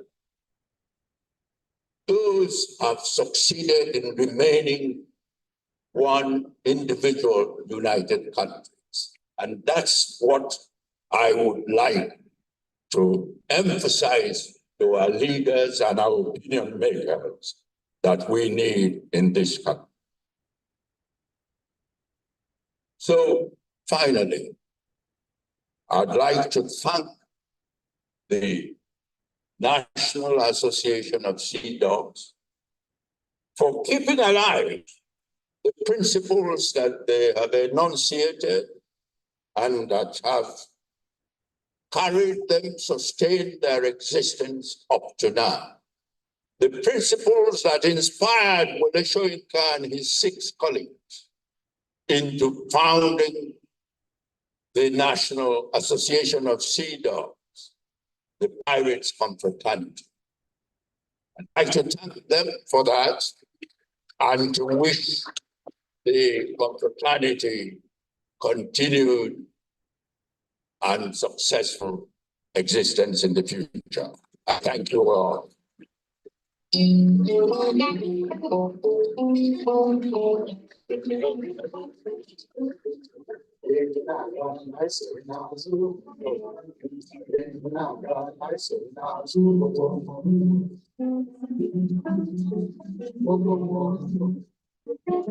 you very much, ladies and gentlemen. Please may we be seated. I'd like to call on a few announcements before the vote of thanks. Please, I'd like to remind us that we have the drama presentation at 6 p.m. tonight in this same venue. Please let us fill up the stage. Fill up the gallery to continuously celebrate our sage, Professor Wole Soyinka. Yeah, and the title of the drama is The Wheels of Justice. So please, I encourage all of us to be here to enjoy the presentation. We will, after the vote of thanks and the roundup, we will close up with the national anthem. So please do not rush out after the vote of thanks. And we would also want to give the honor of our guests to, step out before we rush out. So please remain in your seats when we usher our special guests out of the venue. It is my honor and privilege to invite to the microphone the NAS First Mate, Mr. Uchenna Unnoli, to propose the vote of thanks. Ladies and gentlemen, let us give him a round of applause. Mr. Uchenna Unnoli.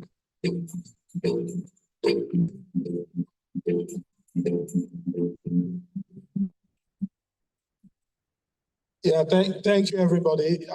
I'm sure it's been quite a fantastic afternoon out here, listening to various intellectual luminaries, giving wit and perspective to the theme of today's Wole Soyinka annual lecture with the theme, The Baby on the Bathwater, Navigating the Dark Tunnels of Systemic Corruption to Nationhood. So, like we all know from the beginning, the Wole Soyinka annual lecture series, which today's event is the 26th in the series, is a thought leadership program that reflects the intellectual bent of the Paris Confraternity in alignment with its founding ideals. So we want to take the opportunity now to thank the sage himself, who, despite his usually crowded schedule, made out time to be here in person today. And of course, the chairman of the occasion, Chief Emeka Anyoko. We appreciate you in a country that is in dire search of more icons of your type. We appreciate your presence here today. And the guest speaker, His Excellency Governor Babatunde Fashola, did a fantastic delivery of the topic, bringing out the complexity of corruption using the crisis of Nigerian roads, the fatal crisis of Nigerian roads, as a model to reflect the complexity of corruption and its depth and extent of scale. We want to also thank members of the Road Safety Corps that were here represented and other representatives of government agencies. We want to also thank members of the civil society that were here present, and ladies and gentlemen of the press who have been here covering this event. We thank you for your presence and for your time.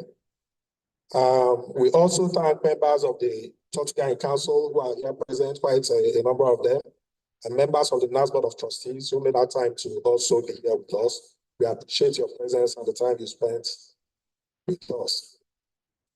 We want to thank the NAS Capone and ESCO. More importantly, the NAS Second Mate, who is the Chief Programs Officer of the Paris Confraternity, for the work and the shift himself and his team put in to make sure that today was a fantastic outing and another memorable event in the annals of the Wole Soyinka annual lecture series.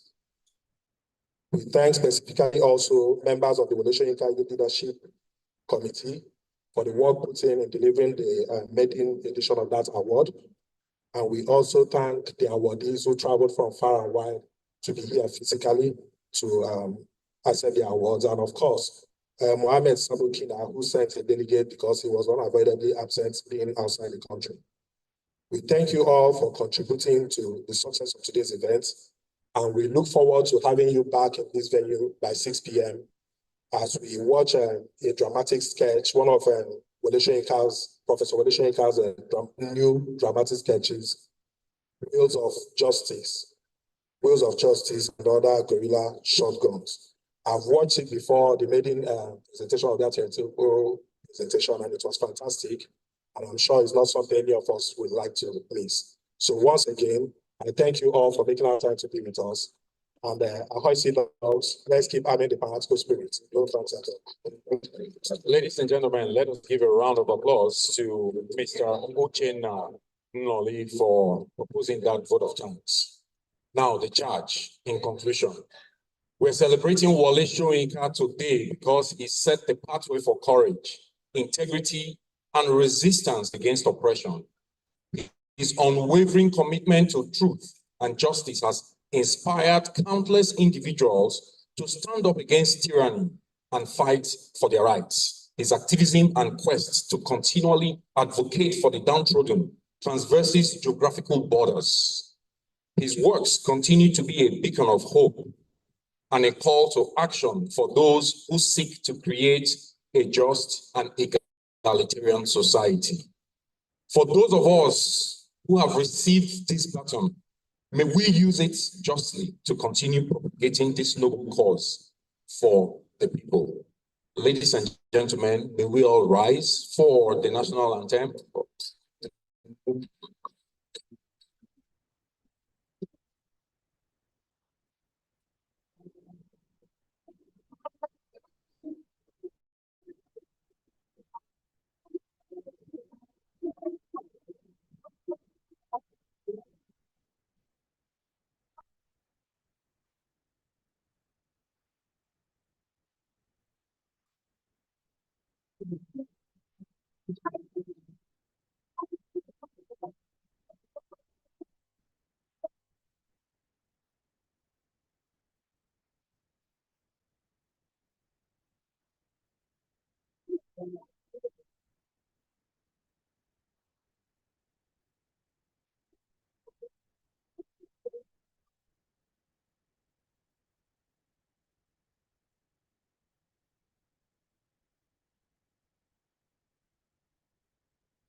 Thank you very much. Ladies and gentlemen, please remain seated where you are so that we can usher out our special guest of honor and our chairman for the occasion and all who have come here today. Thank you very much.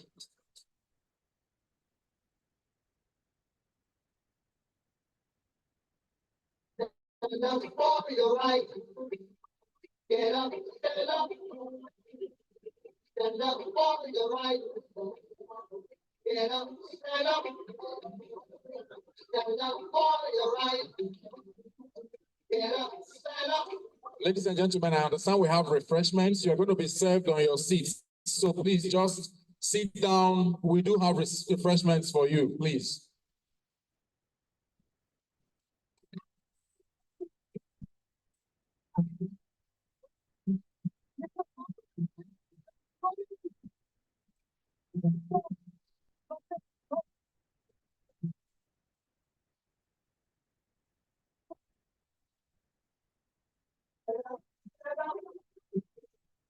Stand up, you're right.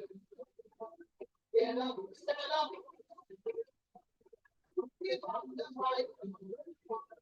Get up, stand up. Stand up, you're right. Get up, stand up. Get up, that's right. People say, praise God from the sky. Take away everything and make everybody The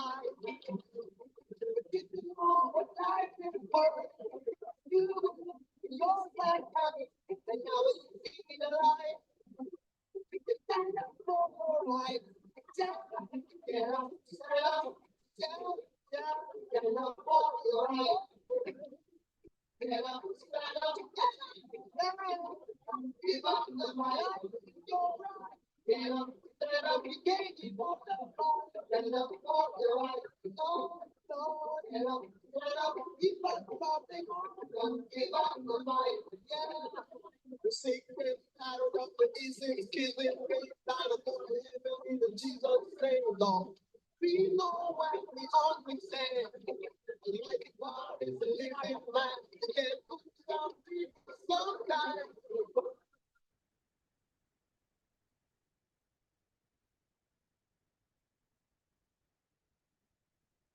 Come on.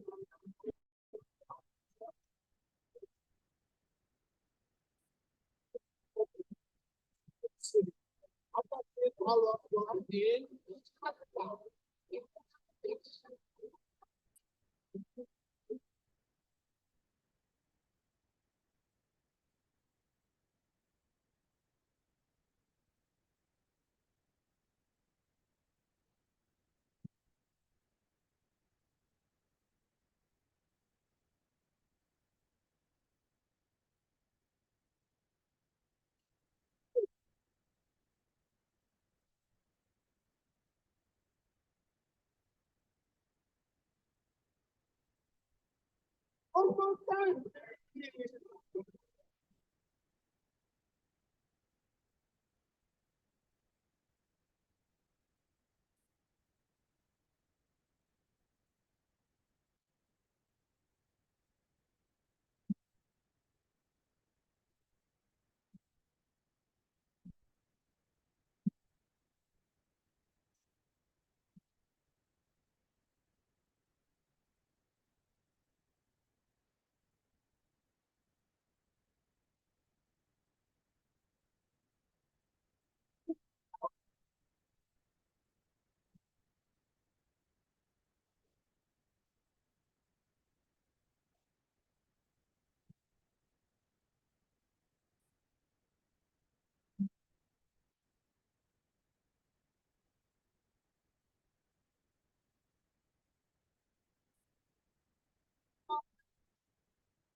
We see them.